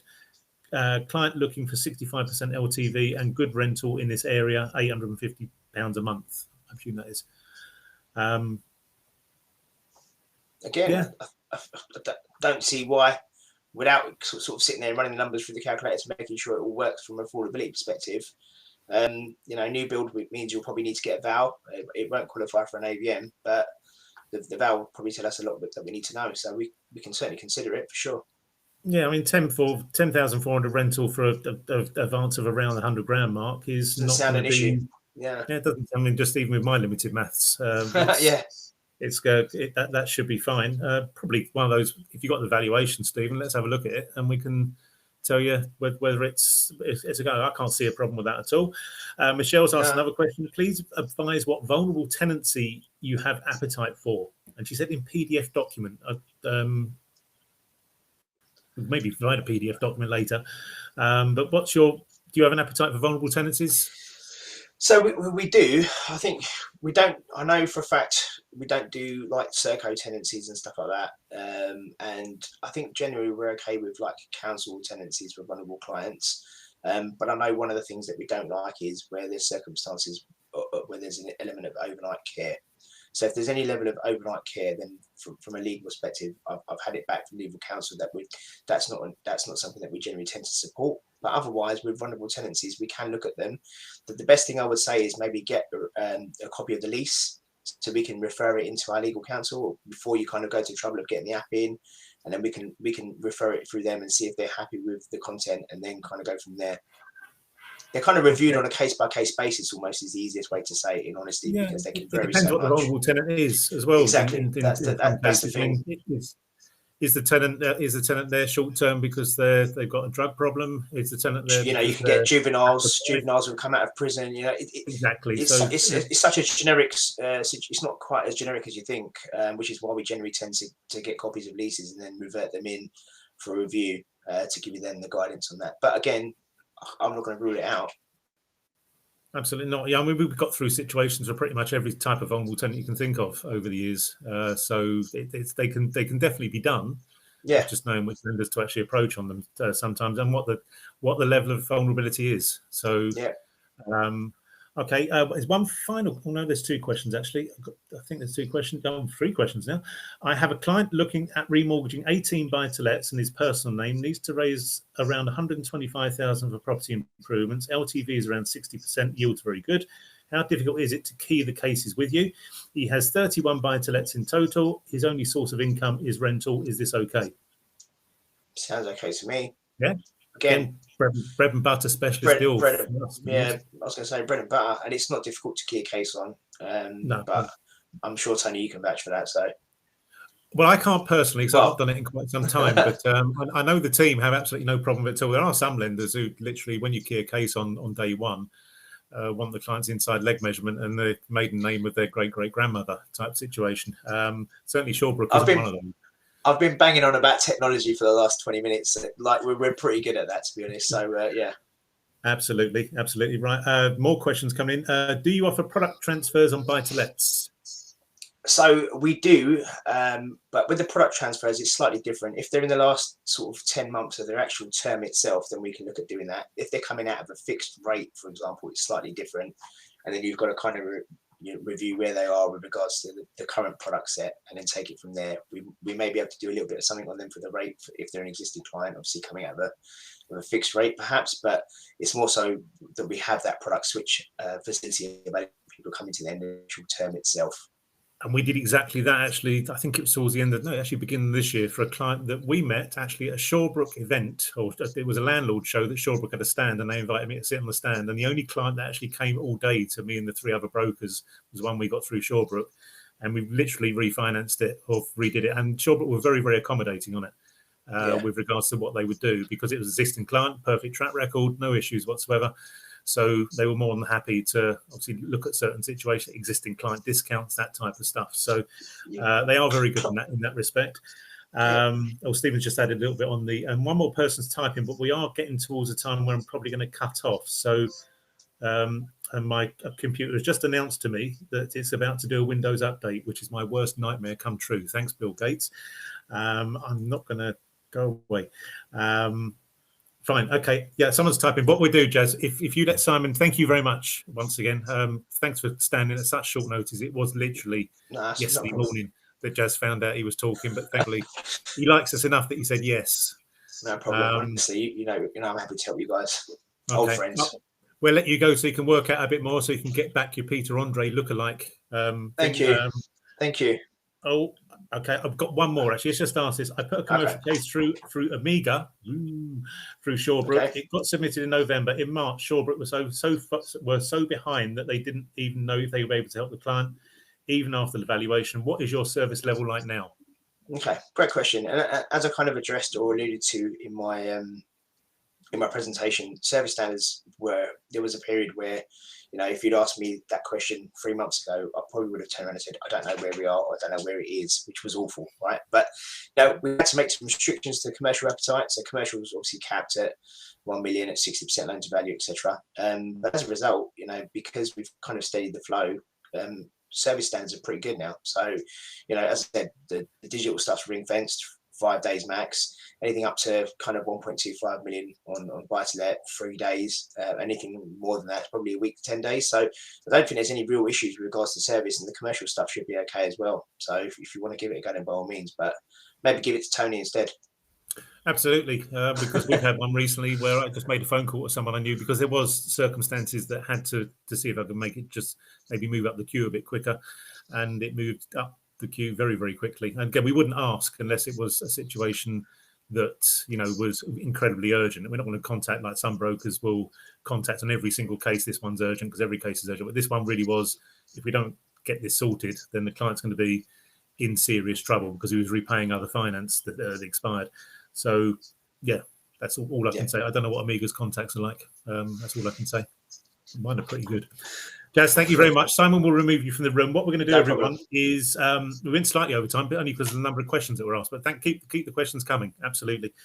What we'll do, we'll come back at 11:25, as the slide now says. So we've got about 6 minutes. I'm going to pop to Lou, and I'll see you very, very shortly. Welcome back. A quick comfort break. So we will crack on. Our next speaker will hopefully be appearing shortly. But I will do his introduction. He is appearing now. Great. Matt, how are you? You okay? Yes, I'm not too bad. I'm just closing my Outlook for you. There we go. If you would, please. We ask all our speakers to close their Outlook because otherwise you will hear the little noise that Outlook makes when you receive an email loud and clear every single time. We did have the managing director of Lender did a presentation once. As you can imagine, her emails were going off every 15 seconds and because she'd forgotten to do so. So it was quite distracting. So we will crack on because we are right on time at the moment. So our next speaker, Matthew Batte from Pepper Money, who will be talking about their second charge proposition, not their first charge proposition today. And you will have received by email today their packaging guides for both Prime and Plus. You will not receive a product guide that shows rates because they don't have a rate card, which is quite unusual in the marketplace, but no doubt Matthew's going to explain it all. A little bit of history on Matthew. Joined the world of finance back in 2007 and has worked as a broker in second charges for 11 years. Before joining Optimum Credit, now Pepper Money, he worked at Shawbrook Bank as a senior relationship manager covering second charges, buy-to-let, commercial and bridging. Matthew now covers the whole of the South for Pepper Money second charges. His claim to fame... I saw this yesterday and I thought, what? Okay, yeah. Matthew delivered his second child in his living room. Now, we all know what delivering a child's about. The circumstances, was it a planned home birth or unplanned? It was actually planned, but it wasn't planned to be quite as quickly as quick as it was. Right. Okay. Yeah. I was also. I ended up doing the delivery. Oh, okay. I was also born at home all those almost 60 years ago. 60 years in June. I was born at home to my mum, who's 4'11", and I was 9.5 pounds, which was a lot heavier than any of my siblings. And she still blames me to this day for the problem she has. So I will pass you over to Matthew, who's going to have his 20 minutes, and I will see you shortly. Good luck, Matt. Thank you. It's all yours. Thanks very much, Tony, and hello, everybody. As Tony said, my name's Matthew. I'm here from Pepper Money, and we're here to talk about everything second charges. So just here we go. I'm just getting used to the controls. There we go. That's all working. So quick little run through of what we're going to discuss today. So firstly, look at why you would maybe consider a second charge over that of a first charge.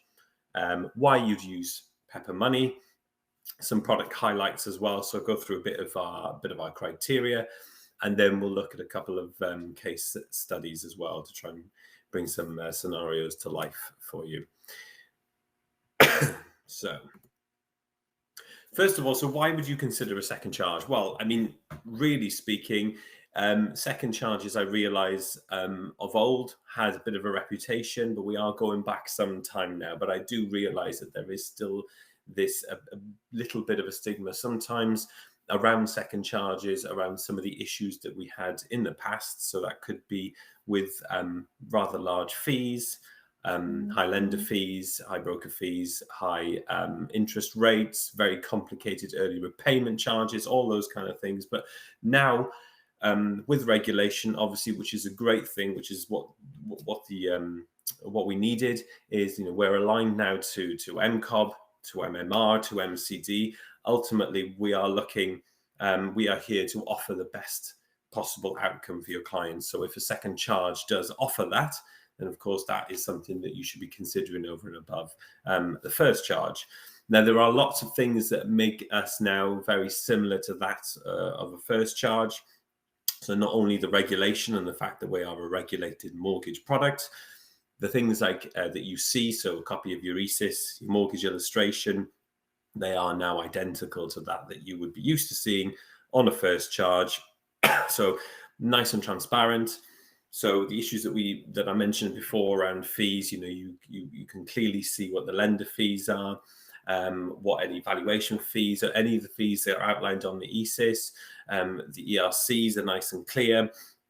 And the other thing that you would have noticed as well now is that lender fees have really dropped in line with first charges. And actually, very often, I know that first charges, some will have no lender fee at all, but of course there are other ones that offer a slightly better rate that clients tend to go for, where the lender fee can be maybe £1,000. I know mine with Nationwide recently, I opted for the one with a lender fee of £1,000. Now, lender fees with second charges do tend to be a lot cheaper than that. So ours is at 595, which is obviously very much in line with things on first charges.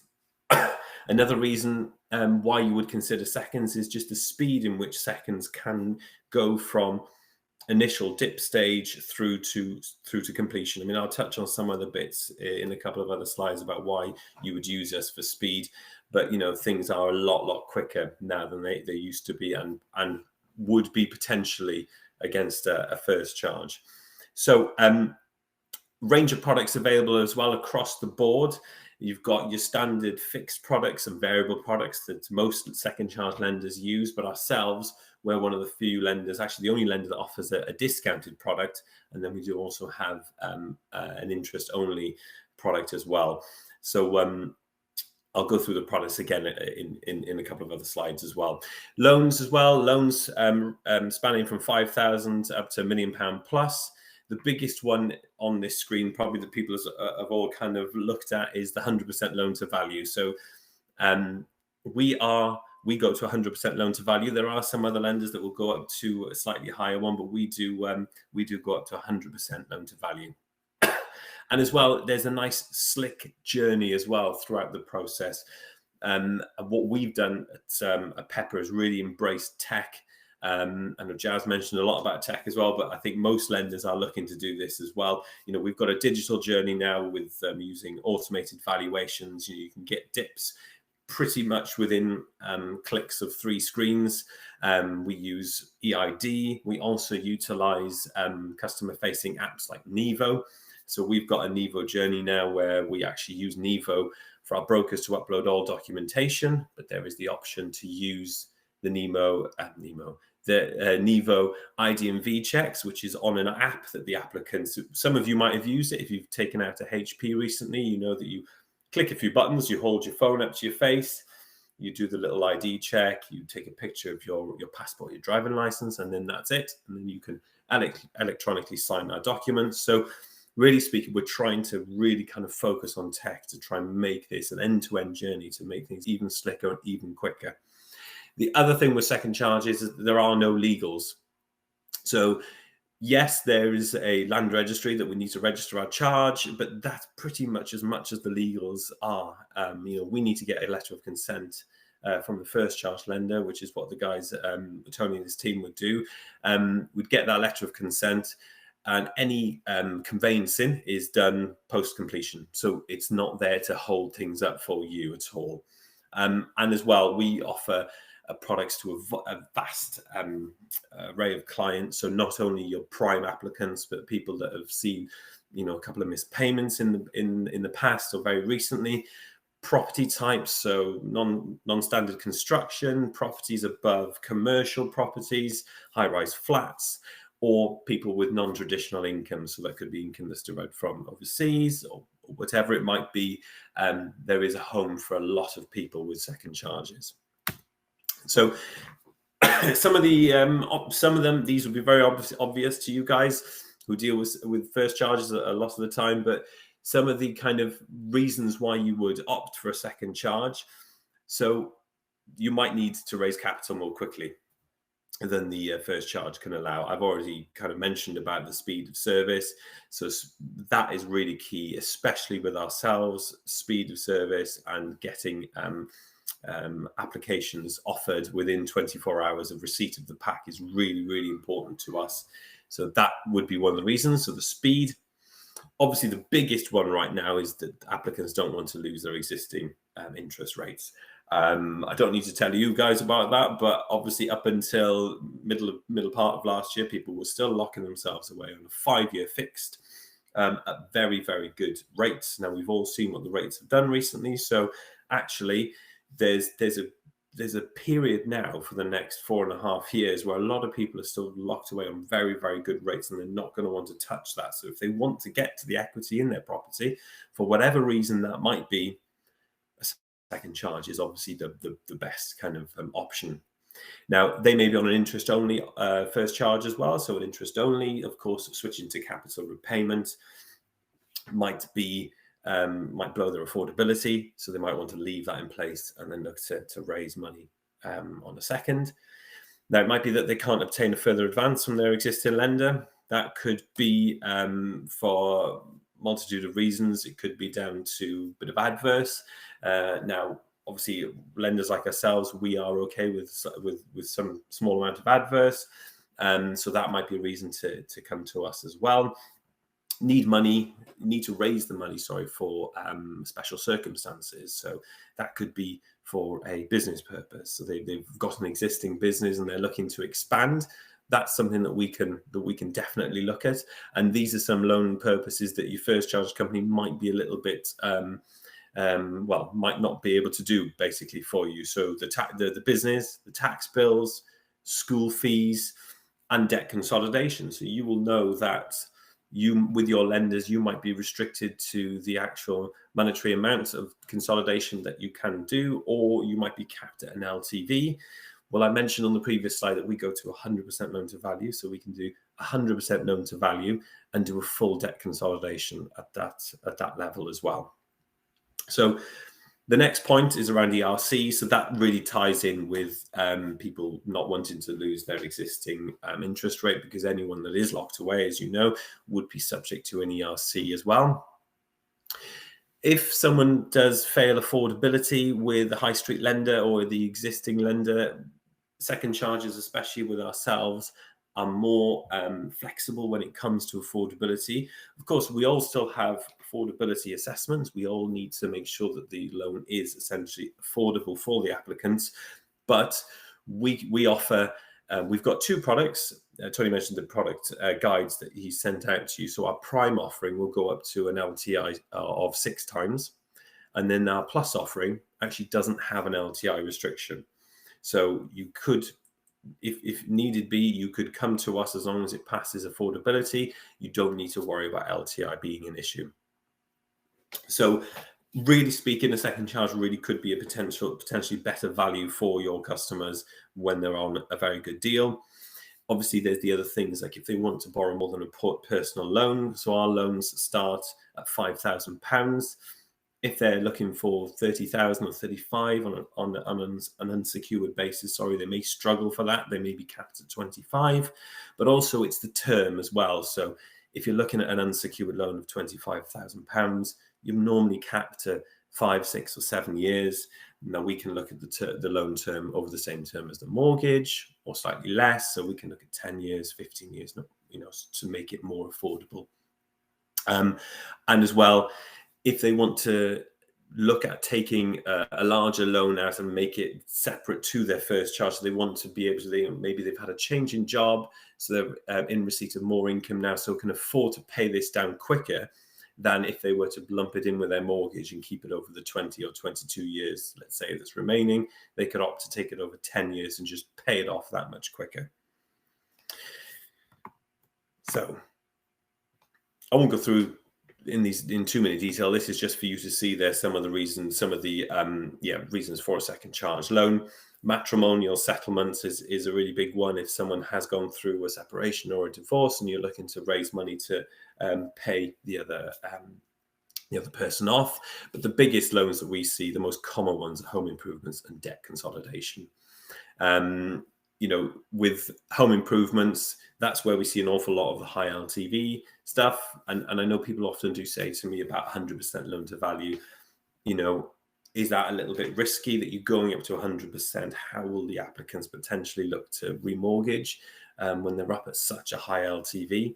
Well, very often we're doing home improvement loans up to 100% loan to value. So actually, if you're putting on a dormer, let's say someone's taken out some money to put on another bedroom upstairs, it's going to be a nice dormer bedroom with an ensuite. You would think that actually after 2-3 years, no matter whatever it is, that the property would actually be worth a bit more because of that. So actually, you might be going up to 95%, but potentially in 2, 3, 4 years' time, when you're looking to wrap it all up in first charge, the property might be worth so much that you're actually sub 85% or sub 80%. So there is a lot more kind of available, and more products available to the applicants. But, some of the options there, I've got their tax bills, as I mentioned, buy-to-let purchases. So if you've got applicants that have got a portfolio of properties and they're looking to take some equity out of their house just to support their next purchase, maybe it's an amount that they're looking to take out to actually outright purchase a property, or monies that they're looking to take out to do some work on said property, that's absolutely fine for us to do that. If they want to gift money to a child for them to get on the property ladder, as we know it's really, really difficult for people right now to get on the property ladder. If you've got the equity in your property, they can take that out and just gift 50,000, 100,000, no matter what it is, to their child to actually be able to buy a property. So let's just jump on and go through a little bit of why you would use Pepper Money. So we mentioned at the start there about our products. We don't have a product matrix. So when we set out, we wanted to be different to everybody else. Of course, we were a prime lender after a lot of the same business that all the other lenders were after. So we had this great idea. I know we'll come out with this fancy algorithm that nobody understands, even people that work in the business. So basically what that means is that each customer will be offered a product that reflects their own individual circumstances. So when you put a dip on our system, I think it takes you probably a minute and a half to actually get that, because it's only 3 screens you need to go to. We're looking at a couple of things, obviously credit profile, which is the main thing, a credit score that we actually build into the system as well. So not your standard credit scores that you guys might see on Equifax or Experian, a separate one unique to us. And then we're also looking at property details as well. Of course, LTV has a big bearing on what rate is returned, but it's not too fancy. It does sound very fancy, but that's ultimately what we're doing. So we will often give applicants a very good product actually as well, because when we first launched, we were very much headline rate, even for the last we have, sorry, I rephrased that. We have been market leading up until this point. We still are market leading. We actually had 35% of the share of the market. So, we have been consistently doing 45 million pound a month in completions. So, even though we have this bespoke pricing system, we are still pricing very, very well. So we can still get rates starting with a 5. Now, I mentioned to you before about the rates that we offer. So the products, So you've got your fixed product, your variable product, and your discounted products. So with a discount product, you can still actually get rates that start with a 5. So those are our discounted 12-month and 24-month products. So actually, if you've got someone that's very close to looking to remortgage, say their first charge rate is up in 18 months, a 12-month discount product would be really, really suitable for those people. Another reason why a lot of people use us is that very often valuations are not required on our cases. So at dip stage, we look at various things, again, one of them being home track.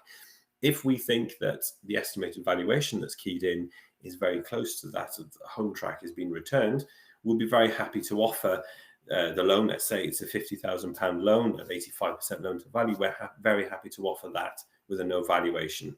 So just under 70% of our cases are currently running without the need for a valuation. So when we're looking and we're talking about speed again and how quickly we can get cases through, if a valuation isn't required, then that's even better, because we don't need to worry about availability of surveyors, waiting for them to actually go out at a convenient time with the applicants, and we don't need to wait for them to write up the reports. It takes away any kind of issues that might arise from commentary on the valuations. So really speaking, it's a really good offering when you don't need a valuation. Obviously, the 100% loan to value, that's there. I'll mention it again. So the other good thing about our not having a product matrix is, as you all know, product matrix tend to, as soon as you hit the 60 or 65% loan to value, the rates tend to jump up every 5%. Now, if you are at 64% loan to value and you need a valuation, you're very close to, any kind of down value means that you're going to be potentially popping onto that higher rate once you hit the 65% mark or the 70% mark. But we don't have those traditional LTV bandings. So the system will build in a 5% buffer for you. So we'll price accordingly if you do need a valuation, to give you a little bit of a buffer, a bit of comfort that when that valuation comes in, if there is any type of down value, you're not going to necessarily have to jump through hoops and actually swallow a higher rate. I mentioned the Nivo facility that we have as well. This is a really, really good thing that we are looking to implement. Actually, it's just the start for us. So the Nivo implementation that we have at the moment enables brokers to actually use electronically signed signatures on our documents, go through the EIDs, through the customer-facing app, means that they can upload documents to us in a more secure, encrypted way, which protects us all from GDPR and things like that. So, but what we're looking to utilize with this come the second part of this year, so in H2, very soon in H2, we're looking at implementing electronically signed mortgage deeds as well, which will be really exciting when that happens. All the consolidation that we do is all integrated into the portal as well, so it's really, really easy when it comes to consolidation. Bearing in mind that I mentioned to you before that consolidation is a very, very common purpose of loan that we see. Even when we're doing home improvements, there is normally some sort of element of consolidation being done. So it's really important for us when we're doing that we are putting the customers in a better position. And we're able to do that by actually consolidating those debts directly. So all those payments on day of completion go straight to those creditors that we know and that you will know, and be a lot more comfortable knowing that those debts are actually paid off. So LTI, these are some of the product criteria highlights. Now, I mentioned already that the LTI we have on Prime is actually capped at 6%, 6 times, but we will look on referral up to 6.99. But don't forget, we also have a product that doesn't have an LTI. We just need to look at the affordability. There you go. I've mentioned it again. This is the third slide in a row where I've got 100% loan to value. So that's the one thing you hopefully will take away from this, that we do 100% loan to value. Already mentioned around the valuations. If you've got applicants that have only been self-employed 1 year, that's fine. We can entertain those. If you've got applicants that are within a probationary period, so they've only just changed jobs, let's say they've got a 6-month probation, we can still do those applications provided we've got 1 month's pay slip. Time in mortgage as well. We're actually only need 1 month's mortgage payment, which is great. There is a little caveat there. If you've only got 1 month mortgage payment, we would want to see a rent reference to give us a 6-month profile as a bare minimum. But what's really good with this is that we're actually one of the few lenders that will lend with someone's right to buy. So if someone has just purchased their council house and they're within their 5-year preemption, we'll ignore that discount. Now, we won't go up to 100% on these particular cases. We'll go to 80% loan to value. But essentially what you're doing there, someone has just bought their property from the council, will lend up to 80% of the equity, ignoring the right to buy preemption. We would just need proof of that 1 month mortgage payment and a rent reference from the council. Already mentioned the tax bills, business purposes. If you've got applicants that have got debt management plans, those can remain in place and we can still raise additional funds. Obviously, it's not necessarily best advice to pay off a debt management plan if you've got an awful lot of debt sitting with frozen interest and that you're paying a nominal amount to. Anyone that's got 0 hours, agency workers, umbrellas, fixed term contractors, we've basically got a home for all income types at Pepper Money, and all types of credit considered as well. So we don't actually restrict you on a certain level of demerits. Basically, as I mentioned before, it's all driven by the algorithms and actually the scoring system. So if you do have 6 defaults in the last 24 months, as long as you pass our minimum score, you are still getting a product with us. And the other big thing with us, under the highlights here, is that vacant properties are acceptable. So if you do have applicants that have recently bought a property, or they've lived there for some time, but their family has grown and they're looking to do a really big extension on the property, if they're looking to move out because of the amount of works that need to be done, that is absolutely fine. It needs a referral, but we will always look at those scenarios as well. There we are. There's the right to buy. I always tend to go away with myself, but anyway, yeah, there's the right to buy. So we ignore the preemption. We'll take 100% of additional incomes as well. So if you've got employed applicants who are in receipt of regular commission, bonus, overtime, we'll take 100% of that. We've got a really flexible approach as well when we're looking at self-employed income. We really like to use an accountant's reference for that, because the accountant's reference will give us a projection. Now, we won't take a projection, but what we will do is, if we've got a very healthy projection, it can support the most recent year's figures. So if we've seen a jump up of income over the last 2 years from 50,000 to 100,000, if we can see that the income projected is in line with the previous year, then we can take that higher most recent year. Minimum time in self-employment is only 12 months as well. If people have got second jobs, third jobs, we're happy to accept those as well. And we've also got a home for people who have had an IVA or been bankrupt, as long as they've been satisfied or discharged within 12 months. At least over 12 months. Then we've got a home for those applications as well. So I just jump to go through a few case studies, because I know I'm talking on, I'm probably on up to 20 minutes already. But here we had, I've already mentioned the discounted products that we have, and we're one of the only lenders that offer a discounted product. And it does offer a very true discount on our standard variable. So I mentioned to you a rate starting at 5. So if you were on a 12-month discount and you were offered a 5.9, the actual equivalent of the variable product could be an 8.4. So there's a really, really good discount on our standard variable. So here you've got someone, if you've got a couple, they're wanting to secure a second charge mortgage of 50,000 for consolidation. So they're looking to reduce their outgoings. Currently, Mr. is employed as an IT consultant on an employed basis, and Mrs. has just started her PGCE full-time in teaching. So they've got a young family. They wanted to keep costs as low as they can for the next 12 months. So they're looking to do the consolidation. And ultimately, they know that after the end of 12 months, Mrs. will be a fully qualified teacher and hopefully be in full-time work. So we'll be able to then look to do something different with a loan, maybe put it onto a different product or wrap it up into a remortgage.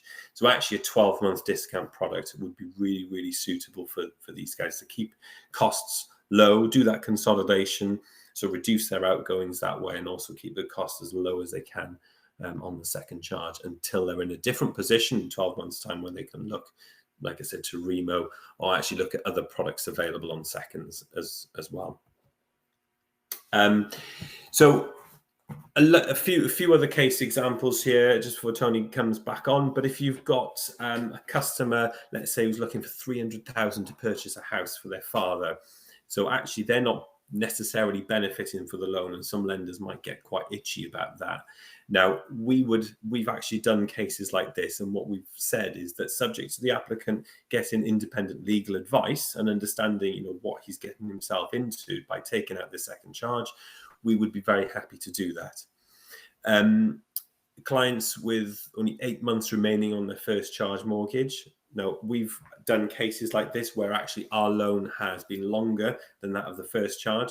Ultimately, we don't mind about that as long as there is a first charge in place when we're looking to complete the loan, because we are a second charge lender, so we obviously have to have that first charge in place. The only thing we'd be worried about there is, are they looking to raise the money on a second to pay off the first? If they're not, then it's absolutely fine for the second charge mortgage to be longer than what's remaining on the first. I've mentioned already this one. I think this is around major home improvements. So that's the vacant property piece. That's a really, really good one because, again, a lot of lenders don't necessarily like it if you are, because ultimately second charge mortgages are for owner-occupied residential properties. So if you're leaving that property, that does make some lenders have itchy feet. But as long as we know about that day one and we can look at a referral, then we're happy to consider those. And then also, if you've got someone, we've got a good example here of someone who worked as a film director and worked regularly outside of the country and received income in US dollars. We were actually happy to take the income that they received, subject to us just seeing that that income was correctly being declared to HMRC. Matthew, thank you very much. You exactly 30 minutes, literally exactly. It's like you timed it, but you're 10 minutes over. So,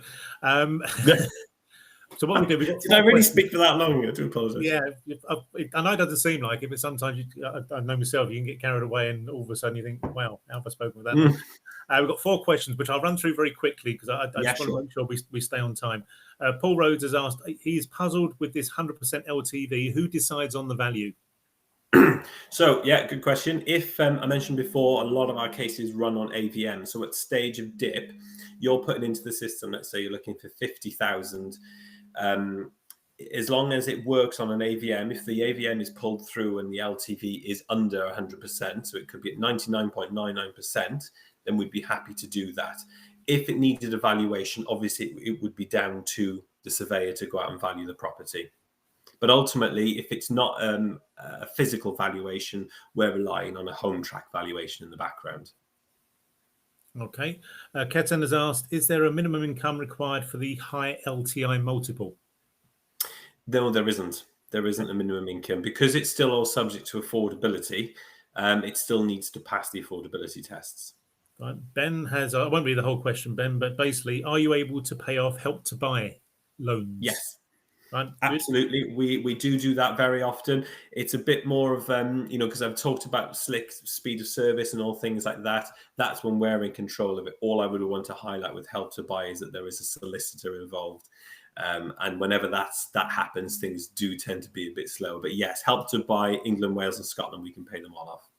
Okay, final question. Stephen Lowe's asked, I use a packager for second charges. So is this second charge system open direct to DA brokers?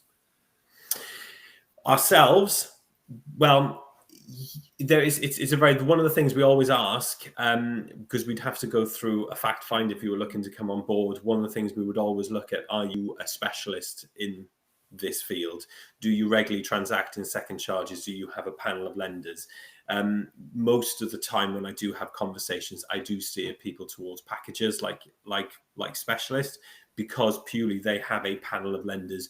And when you go into them, you know that you're getting the best outcome, because it might not be the best placed with us. There might be cheaper lenders or better lenders out there. And you only really get that when you go to a packager who has full access.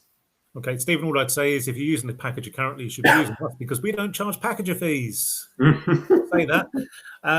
Matthew, thank you very much indeed.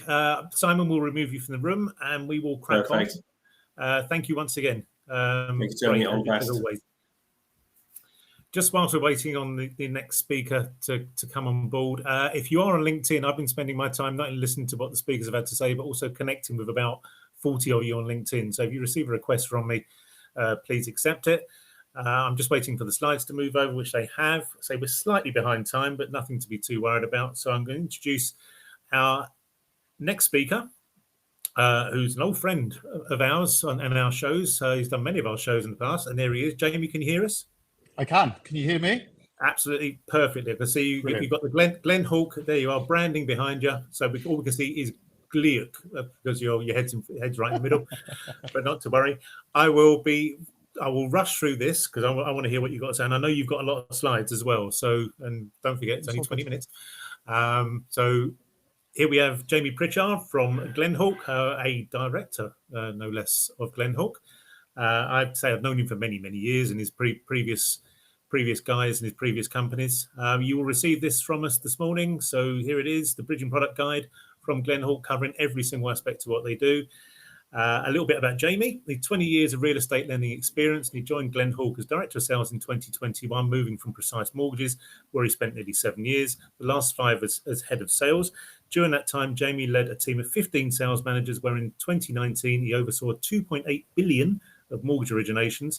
Recognition of his success came in 2021 and 2020, winning Best Head of Sales twice at the prestigious British Specialist Lending Awards.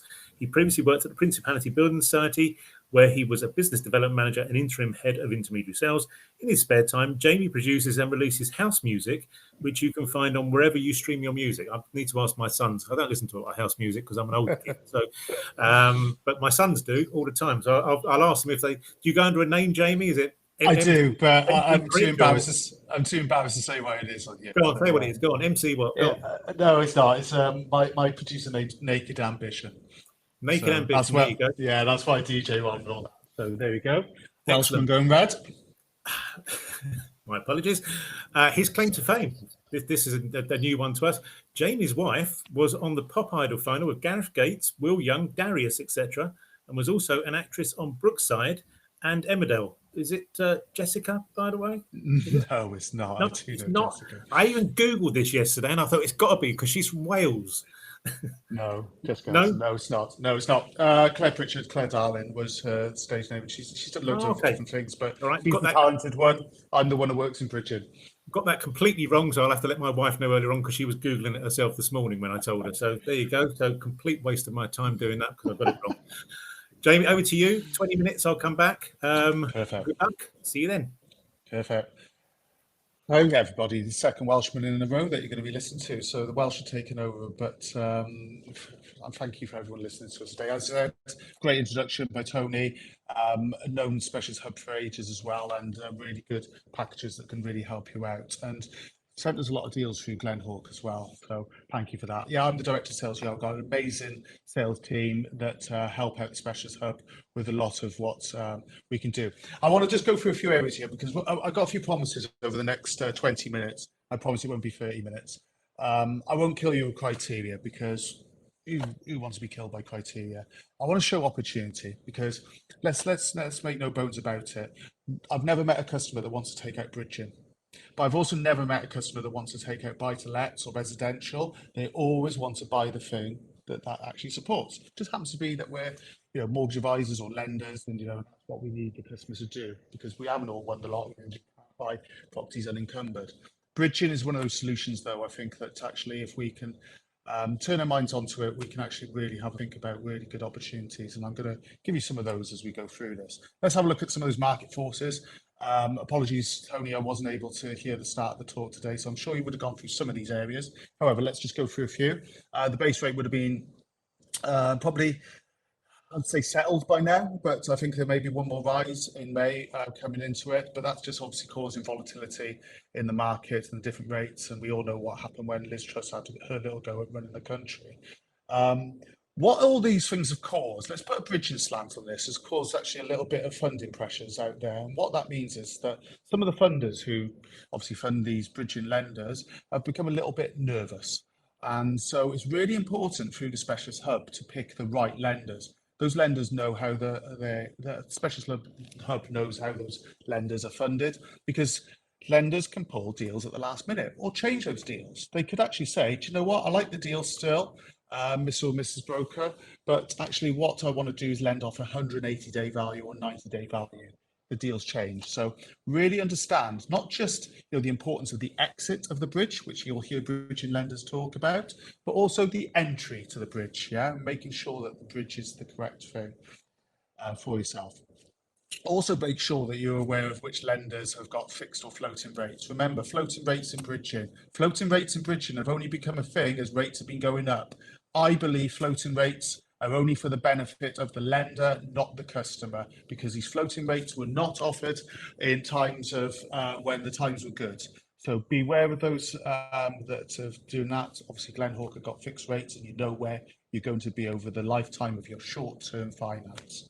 And lots of other changes there as well. But high street changes is one of those key elements that I want us to think about when we're thinking of opportunity going forward as well. Okay, I'm here to speak about any of those other areas that anybody wants to grab me on at other later dates. Let's debunk some myths. Okay, so why would I try and sell Glenhawk above me if you're still thinking, well, bridging, I've heard that's expensive. I've heard, it's just There's only got one solution. It's only got one reason for it. Okay, bridging actually probably should be relabeled, and there's some really good opportunities where people can look at it. I'm going to show you that it's got loads more than one use. Most queries that Tony would receive, and Tony gives myself and his brilliant team, not one of them is the same. Bridging lenders who go, it's all about the speed, we're very fast. Well, they should be, but it's not always about the speed. It's about the right case, right time. So, for example, it's too expensive and it's all about the speed. If you've got £400,000 property that you're going to do 50 grand's worth of work on, and then it's going to be worth 600,000 after that as well. Well, that's actually £50,000 which we could fund, is pretty good returns on it. If you've got a £400,000 property and you're going to be spending £50,000 on the works and it's still going to be worth 400,000, don't be doing that deal. Okay, so expensive is one thing. It's not free bridging, but it's a business cost. And as soon as you think about it being a business cost is where you can open up your eyes to different areas. But let's hopefully, through the rest of these slides, debunk some myths. So customers, we've always determined, don't bring you up and say, I want to take out bridging finance. But what they do say is that I've got this problem and your job is to find a suitable solution for them.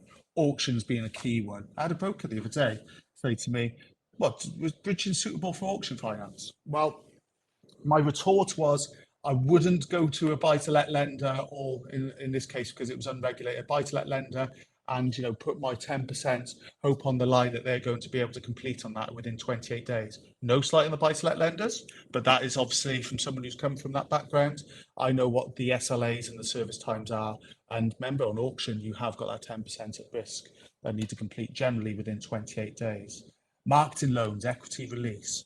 This is for your property investors who have, gone through the pain and probably COVID pain of developing maybe 4 properties on one site. And now they don't want to flood the market and put all 4 properties on the market at the same time, potentially.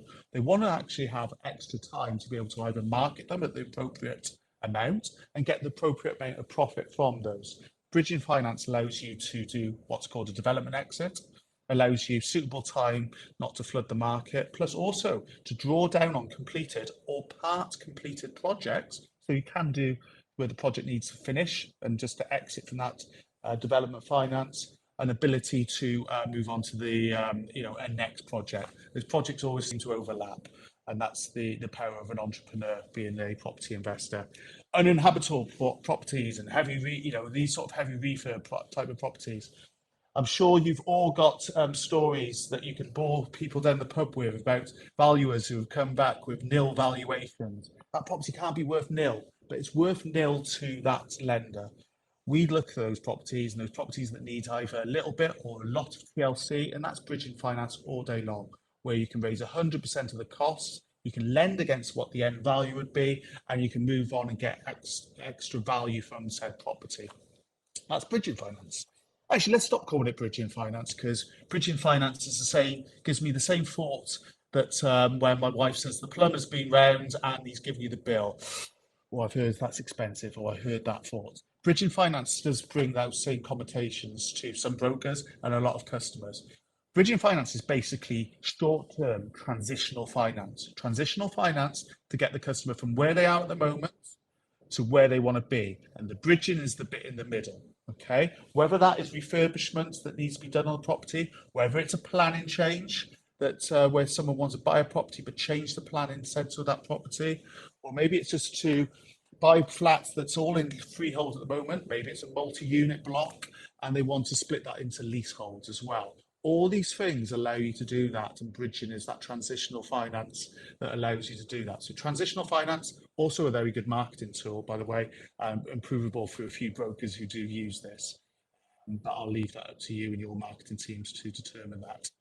So let's pick on one area that bridging can really help you out on, and it's refurbishment finance. Now, I'm going to show you some slides in a moment that shows you all the sort of different things that Glenhawk lends on, but refurbishment is one of those areas that we see absolutely lots of deals on. And, the slides shows you the stats about what the expected size of the market will be in 2026. So, I won't read them out. So I'm sure you can all read those areas.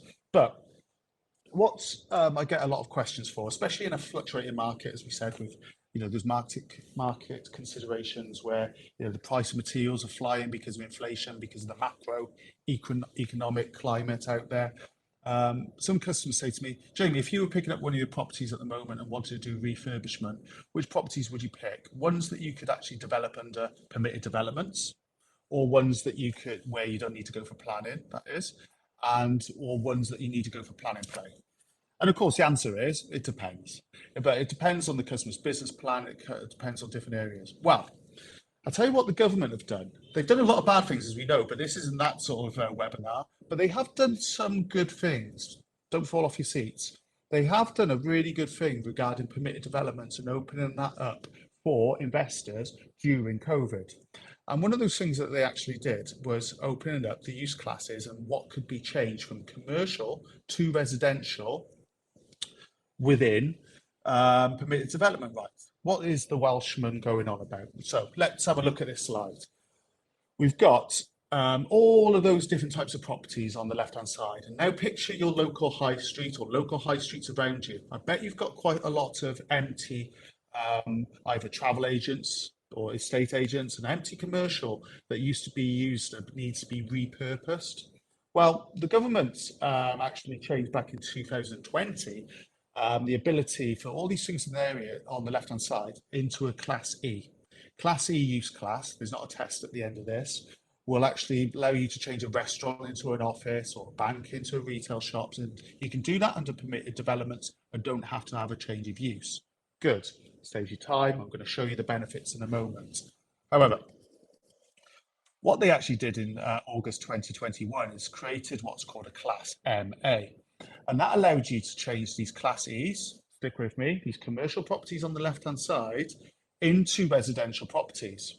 Remember, the government successfully, 100% of the time, never hit their property target for creating new homes. Another great part for the opportunity is that the small, medium investors and those developers actually only contribute to creating new homes 12% compared to 40% back in 1985. Now, what's the reason for that? It's because planning was really constraining people and taking up a lot of their liquidity. This, commercial and repurposing into residential properties, is allowing more property investors, smaller property investors, that you can help to do this, and bridging can be the solution. Okay, so, but why wouldn't you just go for planning? Well, have a look at some of the sort of pros and against of PD versus planning.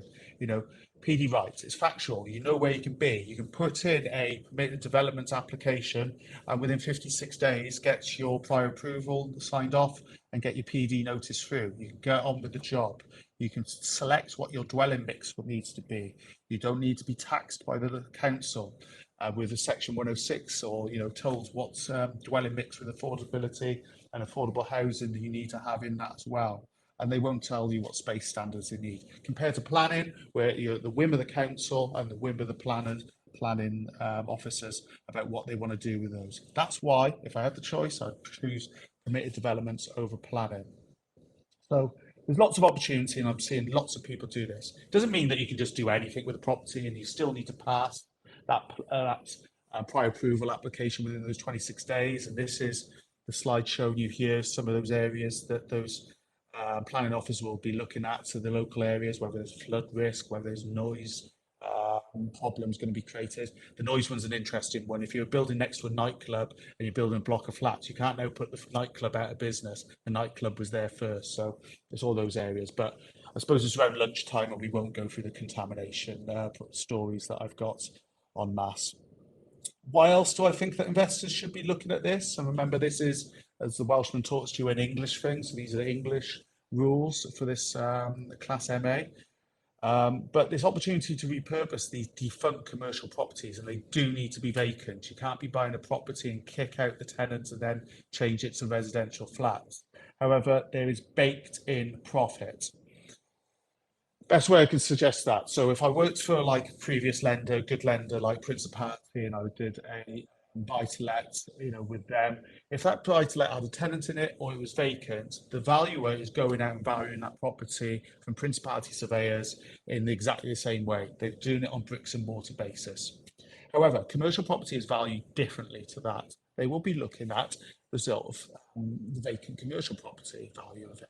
And if you're going to be converting that into residential and doing all the cost of works and schedule of works and costing it all out, actually, from my stats and the cases that we've done here within Glenhawk and these types of deals, there's a 30% baked in profit to the difference in those values and those net. So that is a really good example of where we can do. And it can be, there's loads of those opportunities around you. Again, if you're not thinking, you're not seeing many of these deals, open your eyes, have a look down the high street. Next time you're driving in the car, if you see scaffolding, that's potentially a bridge. Next time you turn on Channel 4 and see Grand Designs, that's probably a bridge. Next time there's a million of those programs on TV, it's probably bridging finance that's financing them. How many of you have seen properties like this and maybe it says Argos that's now not on the ground floor, and how much storage space was needed above that's not now needed? Keep the commercial on the bottom, flats above. This is opportunity for your investors, and this is clear opportunity for those buy-to-lets landlords who now want to progress into the next levels of what they do. So Glenhawk can help you out with all these areas, and I promise not to kill you with criteria, so I'll just leave that on screen for a moment when you're going through these cases with the Specialist Hub of Tony's team. But we can do those up to 24 months now, so I've only just changed the criteria in those areas. What do I mean by giving you the refurbishment cost? So in that example earlier, £400,000 property, I can have a £400,000 property that I'll lend you day one 75%, and I can lend you the £50,000 of works actually in arrears. So I can give you that 300,000.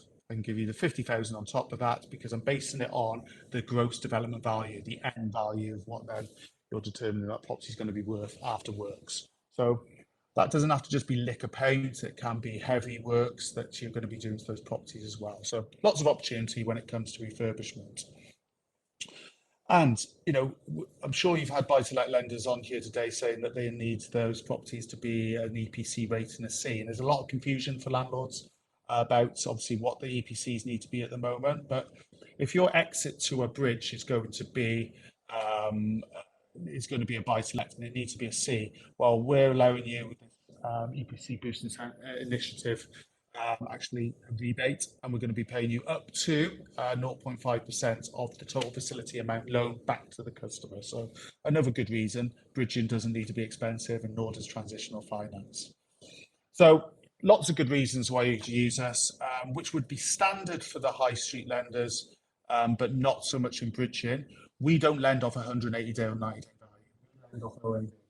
We can lend off the purchase price if it's low. So 90% of the below market value transaction is something that we do that is key. And we don't tell the value of what you're buying it for. So we'll want them to go and value it as the OMV, and we will determine whether, you know, obviously the discount amount off that. So lots of good reasons for ourselves to use us. Refurbishment, regulated, residential, lots of commercial opportunities out there for bridging finance at the moment. These are clear opportunities to broaden the scope of the types of clients you're getting.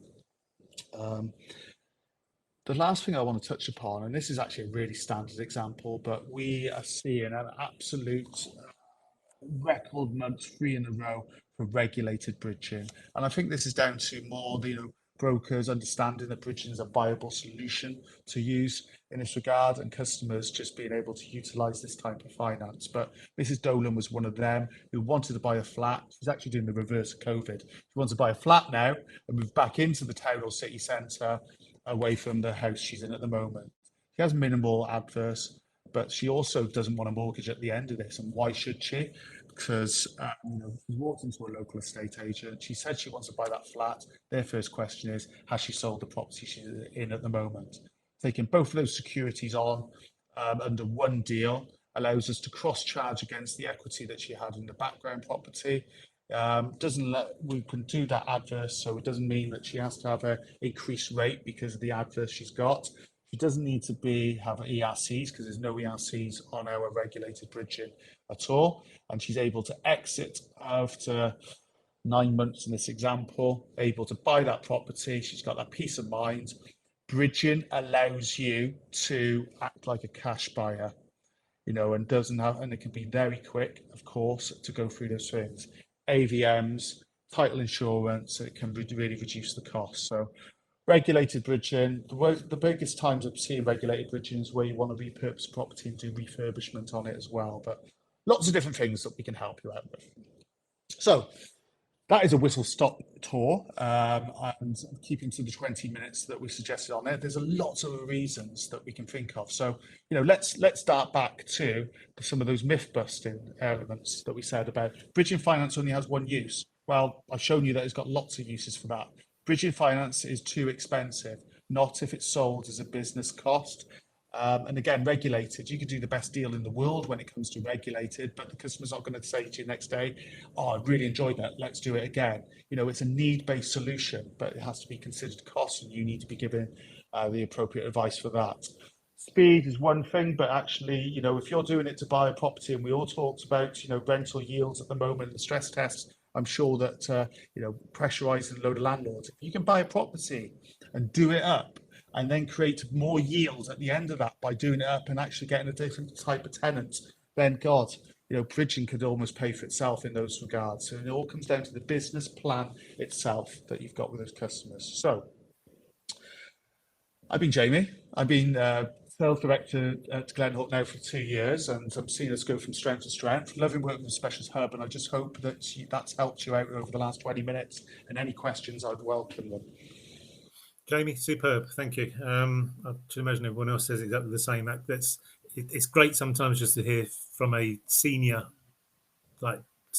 member within the lender, their point of view on certain things and not just criteria. It really is superb. So we've got no questions, which either means you've covered absolutely everything in that, or so we're going to ask the 2 questions that you set yourself. So what would you see as your top USP?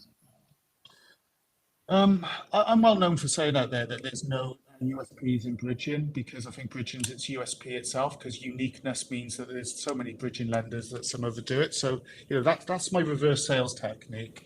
I would say it's that OMV part where we will say what we do. We lend off OMV. We won't change it at the last hour. And because we are supported by NatWest and JP Morgan with committed funding lines, 2 big names, we don't have to forward flow. So you'll get some lenders who say we've got credit back terms, but the 11th hour they will send that over. So they have to dual and double underwrite. Those lenders are still good. I'm not having to go at anyone, but just know who you're using. So we don't need to do that. It's all done in-house, and we know that we can lend off the OMV. So it's a lot of that horrible word that's used in bridging, but a lot of transparency. Okay, if ever a lender says to you and you say, what is your USP, and they say speed, immediately either put the phone down, or if you're face-to-face, walk away from them, because that's a ridiculous thing to say. Because I usually say to them, Tony, that I breathe oxygen as well. Yeah. But there is various reasons why you use certain lenders in certain circumstances, and Glenhawk, we tend to find Glenhawk fit in certain roles absolutely perfectly for the type of clients that we get. Also, just to mention, we've got packager status, which means if you come to us, you'll get paid exactly the same as if you went direct, as usual. But of course, you gain 2 things: A, our expertise and our ability to package a case, and B, we've got a sourcing system for bridging, believe it or not, which was an absolute git to actually design. But it works. It really works, because it takes out those lenders. So we're not spending sort of 4 or 5 hours trying to source what's available in the marketplace, because there isn't really anything out there that does it. We're literally talking about 2-3 minutes. So it does save a lot of time, and you can pretty much guarantee you're getting the best deal for your client. And sometimes there's some lenders we can go to that are at the very cheap end of the market, but you're not going to want to go to them if you want to deal through anytime soon, because they're going to come back and ask questions like you wouldn't believe. And the other thing I like about Glenhawk is the people. The people, very much the way we work, which is that we employ people who've got the experience within the marketplace. We dealt with a lender recently, and I think the underwriter that was dealing with our case, we were his first ever case. And some of the stuff he was asking for was just mind-blowingly stupid at times. And also it was sad, because I had to then speak to the MD and say, look, we've got a problem here. And he's been moved on to other duties, unfortunately, not because of us, but I think others were complaining as well. But the quality of staff is absolutely paramount within a bridging lender. It really is. And Glenhawk have got that in spades. And very much if situation, my staff deal with the underwriters, deal with the BDM. If I've got an issue, I'll speak with Jamie. I'll speak with Guy. I'll speak with one of the people that I know will be able to, because I can probably, obviously, because of the length of time I've been doing it, I can put a deal together better than probably my staff will tell you, put a deal better together than anybody in the office, and try and sell that deal. Sometimes it doesn't work, sometimes it does. But it's, again, it's the contacts situation. Many of you have seen Jamie for the first time today. I've seen loads of him over the years, absolutely loads. He's been at many of our shows in the past, and we know the way each other works. So your second question, how do you determine a rate for cases? That's a really good question. I set myself. I nearly said that. I nearly turned. No, it's what you'll find is that it actually goes on from what Tony's saying there. You know, you can go on to Try Golds and you can go and find out all the buy-to-let lenders and what they're sell and all that. But why isn't it so easy for bridging finance? And why has it been a pain in the backside for Tony to set up a sourcing system? It's because lenders like Glenhawk and nearly 90% of them will not share the rates with him and everybody. And that's because I want to, this is one of the reasons I really like bridging, and this is why you should be using a packager as well, in my mind, is because I put a rate together based on the strength of the case. Bridging's malleable. Not every case is the same, and I will want to look at the strength of the case itself. So I've noticed a lot of names of brokers who've used Glenhawk even in the room here, and they'll know that one of the questions I always ask is, what is the net asset value, or what is the A&L position of the customer? I want to know their experience. I want to know what we're leaning on. That could actually lead to a better type of rate and a better type of deal that I can actually do. So we determine the rates not just on the assets itself, and I will not give out rates or terms on the back of a fact packet. I like to know, myself and the MD look at the case, every single case, which is a lot of them, come in every day. And we like to know the case right at the start. Not saying that everyone's successful, but so we can put our own rate on it. We determine, we look at the asset, we're getting comfortable with the customer from the start. And that is why we've got very minimal defaults that we've ever had over the lifetime of Glenhawk. Deals not going bad because we really know where we are with these deals. So we price them appropriately. We understand the deal right from the start. Brilliant. Jamie, thank you very much. Simon will remove you from the room. As I said before, you have the ability to close down the entire event, so please don't click anything. And there'll be a very short gap. Thanks once again, Jamie. We'll speak soon. There'll be a short gap because the recordings of these will be available on YouTube, our YouTube channel. So I will stop speaking for a minute or a few seconds. Right, there we are.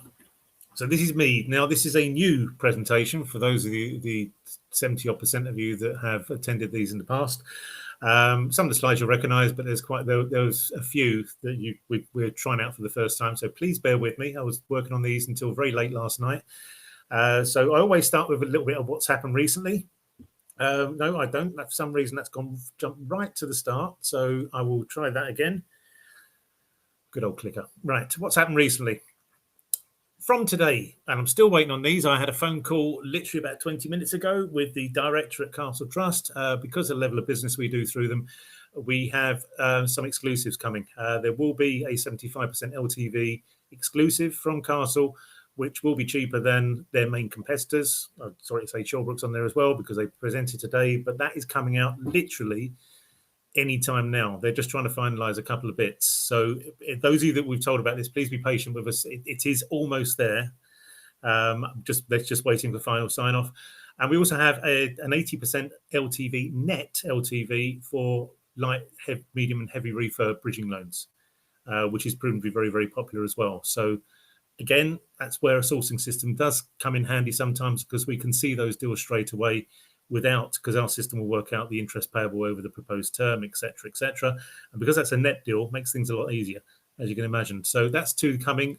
We will announce these as soon as we've got the definite details of what they are, which I'm hoping actually they've been in contact with the staff whilst I've been talking. So, but watch this space.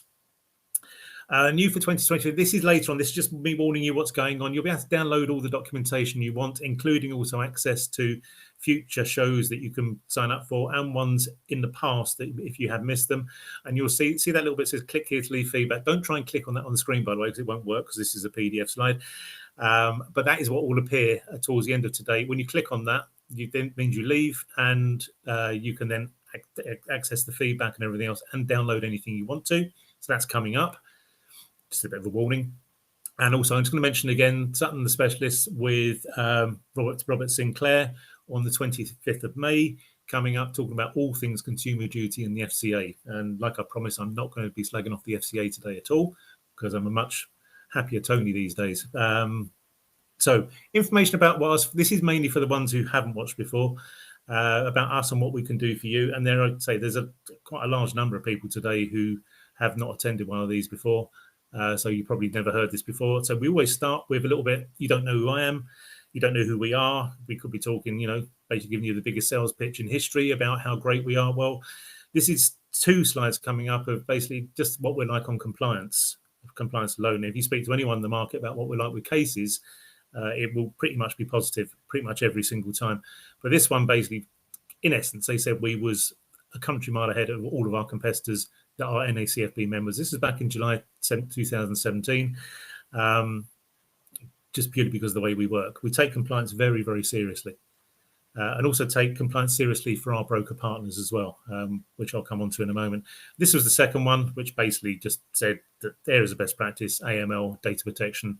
We're as good as it gets, purely because of the way we've been set up. What we offer is a partnership. I mentioned before, I hate the term master broker. Absolutely just cannot stand that term, because I think I just don't like the way it sounds. It's quite simply, it's a partnership. You are a broker partner if you're putting business to us. Quite simply, that's it. It's about 2 entities trusting each other. You trust us in we will do what we say we can do, and also pay you when we say we will pay you, and pay you how much we said we will pay you, and all the other problems you might have had in the past when you tried to partner with somebody. We want to help you grow your business. It's very important that you're around for a long time when it comes to placing business with us, because as I mentioned back in 2008, a lack of lenders, but also a lack of broker partners was what made it so difficult. It wasn't a lack of clients half the time. It was just I was seeing people just going out of the business with no notice, no sort of warning whatsoever. And that is some of those were very, very large providers of business to us who just disappeared. So it doesn't matter what your FCA status is, DA, AR, exempt professional, not authorised. If you're not authorised, we do have some restrictions in place because our PI cover won't cover certain aspects, but we do have solutions for you. And we'll make sure you stay informed, compliant, and writing business definitely. That is incredibly important, that you stay on the right side of regulation. We know how difficult it is with the FCA when they come out with something.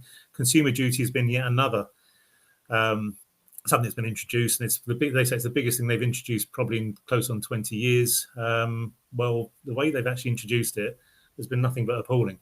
As myself and the 80 delegates that attended an FCA webinar recently were all saying at the end of it, because we walked away with really very little more information than we had when we started. So our products, basically everything except equity release that's secured on property. That's what we do, and that's what we do. We don't offer life cover. We're not contacting your client to offer them a cheeky critical illness like policy, anything like that. Once it's gone through, we don't do it. This is what we do, and nothing else. And I don't offer equity release because it's not a product for us. We haven't got the experience in it. So, but that's what we do, and what we do very, very well. And you choose who packages the case. It could be we have no problem with packaging if you've got the right permissions, or if you just want to introduce it and let us get on with it. Entirely up to you. You can mix and match that. You can decide if you're going on holiday, okay, I'll introduce this when they give the advice, when we might normally package for you. We ask you in every single case what you want to do, quite simply. So you choose what service we actually provide. And why are we different? Not the products we offer, other than when we get the exclusives, of course, because we offer the same products as everybody else. It is the people we employ, and I can't stress this enough.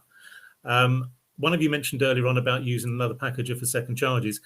I can guarantee who you're using has not got the contacts or the experience in the second charge market that we have. I've been doing it 40 years this year. Kirsty, my head of second charges, is now in her 26th year because she started working for me just after she left school. She knows her stuff inside out. So that department, we're getting through within that department. I think it's currently 38 out of every 100 inquiries we complete. And that takes into account the declines, the cancellations, people who sort of, tire kickers who really didn't want it in the first place. That is a very, very high percentage within our market. And the reason for that is anyone who comes to me for an interview, they won't even get through the door unless they've got 5 years of experience in our marketplace. That's not 5 years banking experience. It's 5 years experience doing what we do. And that's absolutely vital. Mature life experience is also absolutely vital. I mentioned that guy from the bridging lender a while ago. I could tell he was in his early 20s because of the way he spoke. And I could tell that he really had no life experience whatsoever because he didn't know how to speak to us. It really was quite appalling. Having people that have that life experience that you can speak to and you know that they know what they're talking about is, for you, absolutely vital in what you do. And on the rare occasion something goes wrong, and we don't get complaints, the only complaints we ever get is about a lender's service standards, which we then pass on to the lender, they probably ignore. We don't get complaints. We've not had a complaint since 2020 when someone complained that their self-build mortgage was taking too long in the middle of COVID. You can probably think of the reasons why, but it was mainly the lender that was causing. It was the lender causing the problems, but they still thought they made a complaint against us, just so they didn't have to pay our fee, of course. So if it does go wrong, our staff are experienced enough to actually recognise it early and deal with it head on straight away, so it doesn't become a major issue. The other reason why we're different, our lender relationships, I'm going to cover some of that a little bit later. I've been doing this for 40 years. I think that's over 5 decades now. A lot of the people I've grown up with in the industry that maybe started off as a BDM are now sitting at very, very high level within their company. There's one guy in particular, I first met him when he was a BDM and he was in early 20s, and he's now the second in command of one of the largest lenders in the country, as an example. How seriously we take compliance and prevention of financial crime? Incredibly seriously, and we are very good at spotting financial crime when it does happen. And it's not our numerous awards from the press. And again, if you've seen these presentations before, you know what my thoughts are on the award system for brokers. It's as corrupt as it gets. I will never, ever, ever, ever accept an award from the financial press. Whilst I'm doing this, I'm just not going to do it because it is as corrupt as it gets. And please don't take any notice of it when it comes to brokers. Lenders, yes, we can all vote for a lender, but brokers, you probably can work out how the awards are actually gained sometimes, or most of the time. What else can we offer? Designated underwriters from start to finish, except we now have one experienced person dealing with cases pre-offer to completion, and that is me when I have to get involved, because we all know what solicitors are like. The longer they can drag it out, the more they can charge the clients, and that's on both sides. That's also the lender side quite often as well. So we are very hot on that, and I'm not afraid to call out a solicitor for not doing their job properly, and also sometimes getting those fees reduced because they haven't done their job properly. Very important one is we pay our commission on the day of completion without fail, unless there's a problem with the banking system and you don't want me to send you a check. We pay on the day of completion. And I can think of 3. I'm trying to think of the 3 examples. 2 have come to mind straight away. Yes, the 3 examples. I renewed my wedding vows in 2018. I paid 3 brokers on the day I renewed my wedding vows, including one about 20 minutes after I said I do to my wife of 25 years again. When my daughter got married, I paid brokers just after my daughter said I do and before I did my speech. And 2021, I was in hospital for a shoulder operation. On the evening that I woke up, I got on my iPad and paid a broker his commission because that case had completed that day. I was high on morphine. I probably shouldn't have done it because I could have paid him far too much. Luckily, I actually did it correctly. But we pay you on the day of completion. And you know, it's like sometimes you're putting a case through, you have to go through a mortgage club. We've recently had to wait over 9 weeks to get paid for a mortgage club deal, which is horrendous, absolutely horrendous. And the last point there, no commission clawbacks, unless it turns out to be fraud, or unless the client cancels the agreement within the first 14 days, which many lenders allow the clients to do. There would not be a commission clawback because we don't really experience very many, and it's just not worth my while trying to chase somebody down. What else we can offer? All our cases, when we've got the client's permission to do so, we immediately do, because we've got access to these directly. We can do an Equifax experience search or a red flag search on businesses. We do this straight away, quite simply, to ensure we're not going down the wrong road at the outset because a client's not been wholly truthful with their credit scenario or credit situation. And we've all seen it before. Clients who said, yeah, I've never had a problem before in my life. And you do a search and there's half a dozen CCJs last year that they'd conveniently forgotten about. Or the worst one I ever saw was a guy who said, no, never had a problem. And he had a £12.5 million CCJ 3 months previously. You think he probably would have remembered. So we do this straight away at our expense, and we do this because we don't want to waste loads of time going down the wrong road because the client hasn't been wholly truthful. So we get that straight away. And it's also the searches that the lenders use, which is key. Not the searches that clients provide quite often will not give what the lender needs, such as a credit score, for example, or the right credit score. So this means we can actually start cases and get on the right road immediately for your borrowers. The other thing we can offer, and I mentioned this a little bit when Jamie was talking, I mentioned one of these. I wasn't happy. I mean, for mortgages, obviously, we all use the same sourcing systems, and I'm never going to have us develop our own sourcing system for mortgages because it's just not viable. But we decided, because there was nothing in the marketplace, to design something for second charges, which is Loan Quote. That also now does include some first charges you won't find on the sourcing systems. We then came out with Commercial Quote, which covers basically every lender that we package for, every lender that doesn't appear on the sourcing systems that we do a lot of business with, and a few others as well. And that just, it basically means it's not just a system that says, yes, this will be the rate. It actually underwrites the case as well to a certain extent. And we can get you quotes out within 2 minutes of you contacting us. I did the same for Bridge Quote, purely because I identified there was nothing in the marketplace that I thought was good enough for regulated bridging. And we then extended that to unregulated bridging as well. So again, you phone us, I've got this client, what's the rate going to be, which is normally the first question we get asked, and we can actually tell you with certainty as well. So new this month, what I decided to do, rather than going about all the lenders we deal with and everything else and, you know, the usual stuff, we've had speakers today discussing, you see there's 4 in green there: commercial, buy-to-let, second charge bridging. No one's talked about related first charges. So we package for a large number of lenders. So I'm going to cover just 2 first charge lenders, regulated first charge lenders, and just some stuff that you might not know about. And these are the 2 lenders I'm going to talk about. Family, we've been packaging for some years. Dudley is a new one to us that's just been taken on a couple of months ago, and we announced it in the press the other day. I'll start with family. And again, this just might cover. And if you do want to, by the way, just put within the type your message, just type in FBS, and I can send you over our product guide and overview so you can see exactly what this is all about. So family, for example, the majority of their business at the moment is going through on their joint borrower sole proprietor. So non-owners can be up to 95 years of age, which is proven to be very, very popular. There's no minimum income, no minimum property value, no credit scoring. So it's the traditional old style underwriting. Retirement income, they use all income that the client has, including pension value and UK investments. They'll take 80% of whatever the client's investments and pension value is, and then divide that by the term, which is a lot more generous than many other lenders will do. We are a fully accredited FBS packager, as I've mentioned. We have a number of exclusive that you can't access directly. And we pay your prop fee up to 0.55% on the day of completion.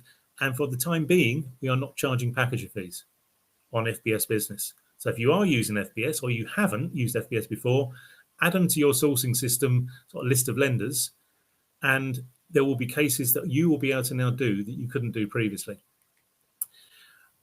Onto the Dudley, a couple of things on this. This is a newish lender to us. They've decided basically to cut down on the number of people they use because they just find they're sort of busy fools half the time. They're getting cases that never go anywhere. So they've decided to cut down on their distribution network to a number of companies that they know can supply business to them. So their joint borrower sole proprietor product is up to 90% loan to value. They will allow capital raising, tax bills, business debt consolidation, which is fairly unusual, we tend to find. No maximum age. Now, this is a big one. Use common sense. If you've got a 90-year-old and you're trying to do a 25-year mortgage term, they're not going to accept it. If you've got a 90-year-old and it's a 9-10-year term, they would, quite simply.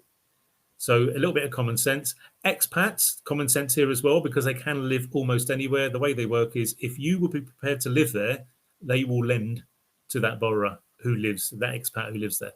So no point trying to, like, obviously Sudan, Yemen, Ukraine, at this moment in time, probably Russia as well, any of those. But others, if it's somewhere you think, yeah, that's somewhere where I would live, or have a holiday home, they are prepared to lend.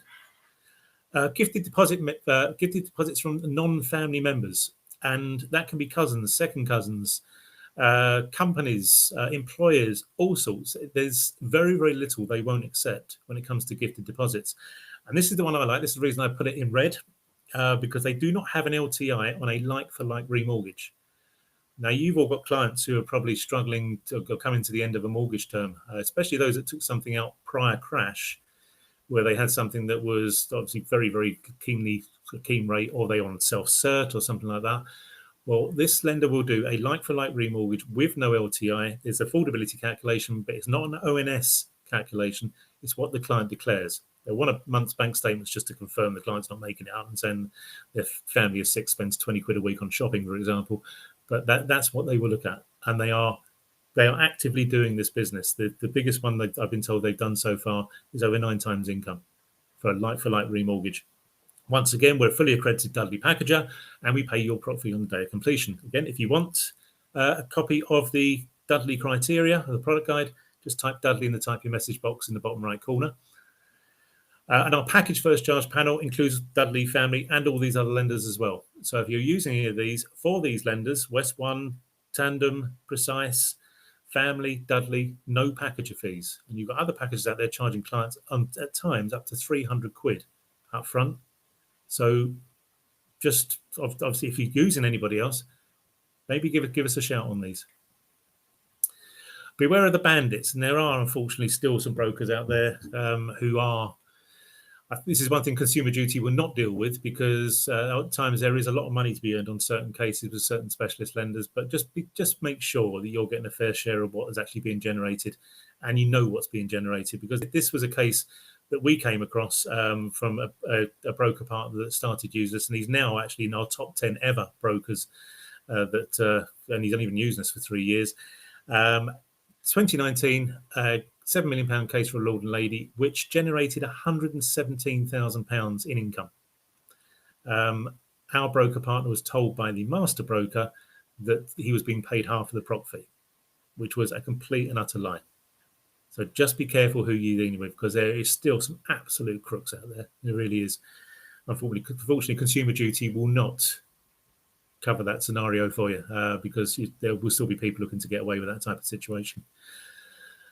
A couple of case studies now. This was a case we did with Roma back in 2021. I'm only mentioning this one still because we actually renewed it in 2022. I won't go through the whole thing, but it's a 20-bed property, HMO, that was actually only had license for 10 beds. So we did a bridge for purchase and introduced rent 25 grand the day of completion. Last November, we renewed that bridge, and Roma paid us again and again. Sorry, then 21 grand the first time round. Second time round, 25 grand. So far, the introducer has earned £46,000. And when Castle Trust come out with their new rates today, we will be quoting the client for the third advance we've done in 3 years, because the property has increased hugely in value. Now he's got the 20-bed HMO license. And our introducer is going to earn, again, a significant amount of money, all paid on the day of completion. This was the deal we did last year, which I had to get involved with because I came across the most useless solicitor I've come across in 34 years of doing this. He was absolutely appalling, and is still to this day appalling. I was receiving emails on this case yesterday, and it completed last July. But refinancing 19 properties for a family that lived, and there was the dad. The deceased mother was still a shareholder. The son was a director, and then all of his siblings, all 14 of them, were shareholders. Very, very difficult case even to start with. Refinancing 19 properties. 2 of the properties had regulated tenants, wanted 6.4 million. Nationwide advance had gone over term. 5 properties still had mortgages that went back 20 years that hadn't been removed by the client solicitor because he just hadn't done it. The lease on 1 flat had never been registered back from 2006, and as of yesterday, still haven't been registered, even though he put the lease, actually applied to register the lease last January when we found out he hadn't done it. Basically, what he's been doing is creaming off these clients for years because they're abroad and they've got a property manager dealing with their stuff, and he's obviously coining it because no one's really checking up on what he does. It was horrendous. The worst one I've ever had to deal with. And there was many late nights just ensuring we got this through. Introduced a partner at 45 grand on this deal. Half of what the income was on the day of completion. And there you go. And that's why I had to get involved, because of the horrendous situation with the solicitor.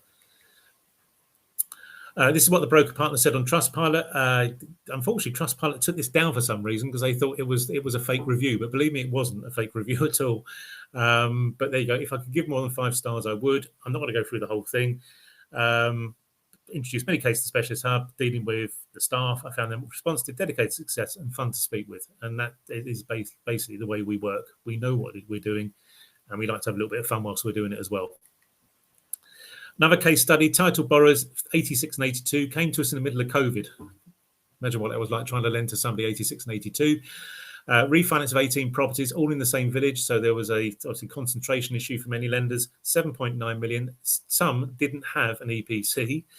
Almost all were under rented because they owned half the village. They didn't want to lose face by putting rents up for some of the tenants. And they hadn't changed in 20 years. And of course, because they were very, very wealthy and they've been defrauded of large sums over the years, didn't trust anybody at all. So second most difficult case I've ever had to deal with. They both completed within the same month, by the way. Introduced a partner and 30 grand completion. We've also recently been asked now that things have settled down, obviously with COVID and age restrictions, we've been asked to refinance all of the properties onto better deals, which we are currently doing at this moment. And it's not what you know, it's who you know. Sorry if you've heard this before, but I'll probably be dining out on this one forever. Husband and wife business, 2 very, very profitable children's nurseries, making a lot of money. Mr. ran the financial side. She ran the looking after the kids side. He defrauded HMRC of almost £1 million and was sentenced to 5 years in prison. She divorced him and then was left with proceeds of Crime Act charges over every property that Mr. was on the title, including both the children's nurseries, their home, and some buy-to-lets as well. Barclays called in the commercial mortgages because of the proceeds of Crime Act charge. Northern Rock residential mortgage had expired, and she's about to lose everything, literally everything. And she was absolutely panic-stricken. Everything had changed for her within an 18-month period. She was absolutely panic-stricken. So what did we do? Loads and loads of brokers have been contacted on this. Everyone had turned it down. We contacted together, and it was declined by their compliance department. Case passed to me because I look at all declines to see if there's anything to do, and this is one we're very glad I did. I contacted one of the senior directors at Together, gave him an overview of the case. Now, when he took the case to the compliance department, that's slightly different to an underwrite statement to compliance department because they had to justify their decision. They couldn't justify it because this was a deal to be done.